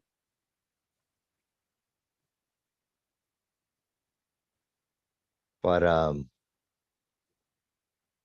yeah, man. So I guess we're in one of those dead zones right now. So I'm gonna keep talking for a few minutes. Hopefully we get a connection. I have no access to chat, nothing like that. But yeah, I'm sipping on some whiskey that I made. I distilled it from corn and infused it with some cannabis. You're still Hey, there. you're Well, we'll back. try this for a minute until the other one will boot up. I don't get it, man. My computer is up and running. I can see chat fucking rolling by, but Zoom will not let me fucking load back in for some freaking reason. So sorry. Thank you for hanging out, man. I'm completely embarrassed. No worries, man. No worries. I just you're back. Cool. So anyway, where'd you leave off at? Now I can't hear you on this one. Oh, wow. Jeez. Let's try this. Hold on. Please be patient. All right. I can't believe this. We broke it. I can't hear you on this device for some reason. Huh. Let's try it. 1 minute. Oh, bitch.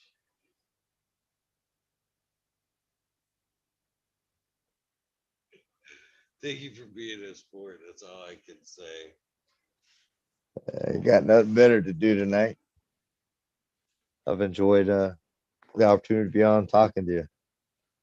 You know, spitballing out ideas, talking about shit. It's nice, man. Can you say something now? I can say something now. Can you hear me now? Okay. All right. There we go. I can hear you now. Awesome. And Fantastic. the small things. The small things.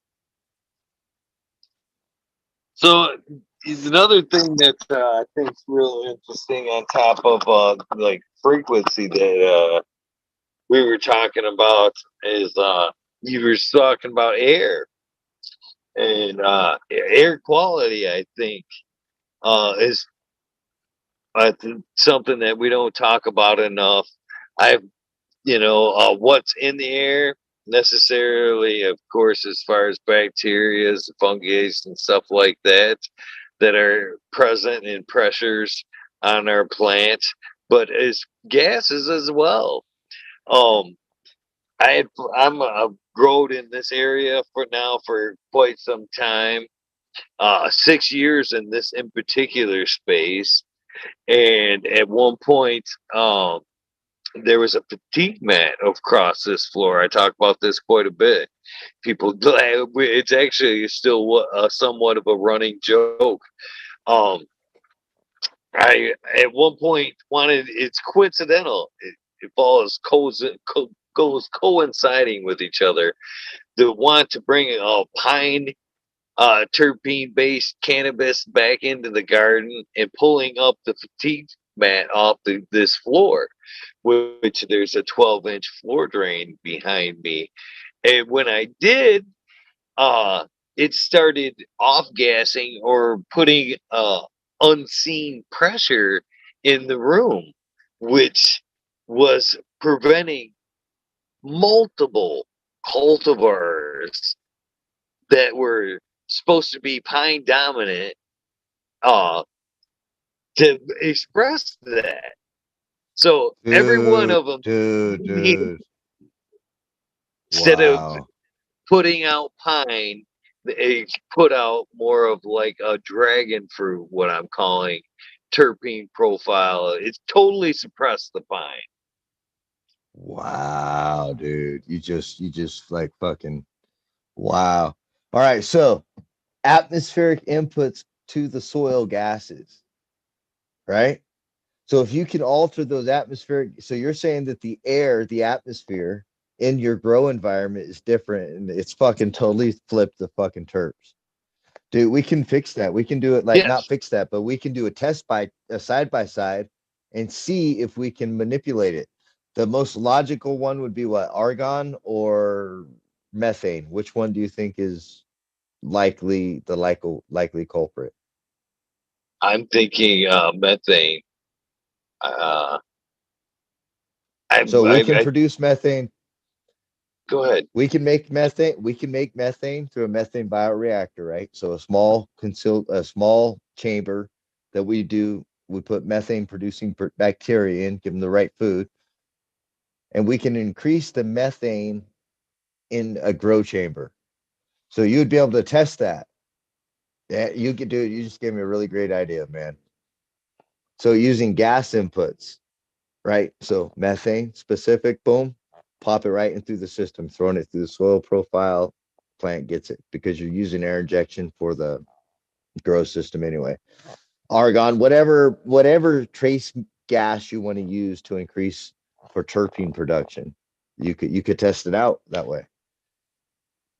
I didn't think about that before, man. Thanks for that.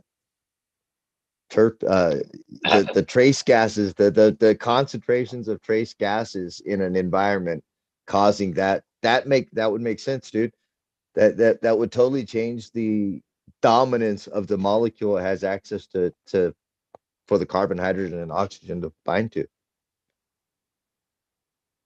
I'm not a chemist or anything, but fuck, that makes sense. Holy shit. Right now, I've never even thought about that. I kind of suggested the idea of like filling the chamber off and putting select gases in to kind of Dude, dominate the you got to profile. But do it, dude. I've never thought about you. Am I understanding it right? You're kind of talking about in through the soil, pushing Yeah. it through the soil as well. Well, it would get to the plant eventually, but if you push it through the soil, the atmospheric gases through the soil, then you know, you're utilizing the advantages that the system that I'm talking about gives you, as well as being able to test your theory. Because that is interesting. Maybe I'm out of the loop or whatever, but I don't know if I've ever heard that before as an explanation. That's really interesting. Yeah, I never thought about it. And actually, since I've kind of made that correlation, I kind of noticed it by nose way after the plants did. The plants noticed it obviously before my nose did, and I was only noticing it at certain points, and I'd go, well, kind of, I'm smelling a little sulfurish, or, maybe at certain points, but I never even made note of it, whatever. I just kind of, wow, weird night or whatever. But obviously the plants were way ahead of me. So after I've kind of taken note of this, I've kind of somewhat plugged the I haven't plugged it. I mean, actually, I've got plastic over it, and then but it's covered. But I have noticed already the profiles that I would expect from these cultivars to be kind of coming back, making their way back. So there's definitely something to it.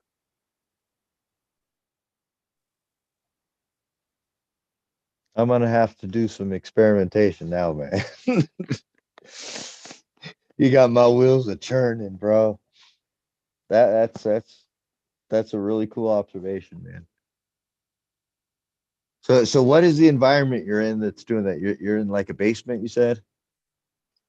No, I'm above ground. Most people assume because they can see the pipe there above me, that I'm in a basement, but I'm above ground in a garage structure.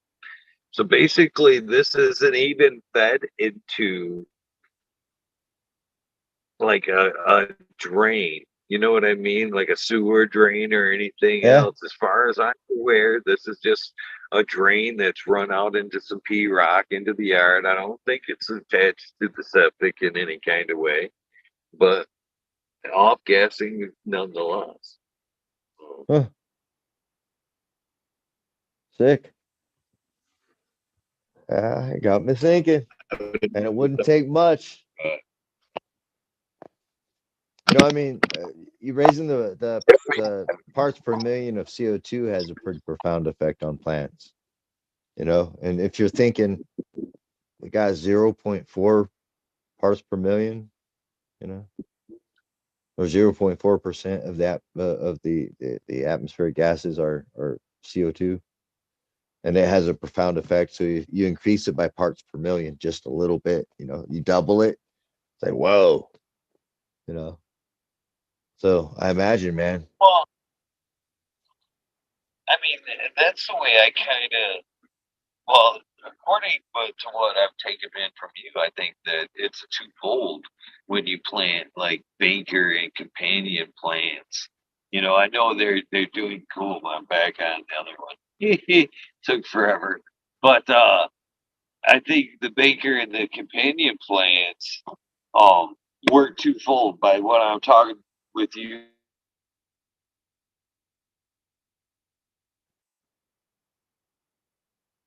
Lost audio, man. Lost audio.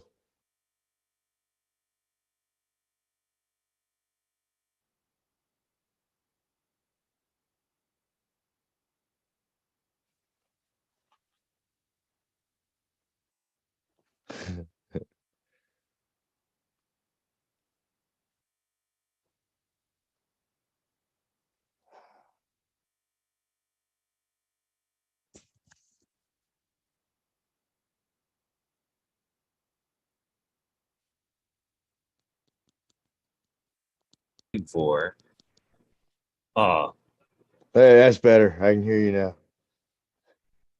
right uh why couldn't that work? You know what I mean? Just to boost hers, not necessarily bring one out or another, just to increase. Yeah,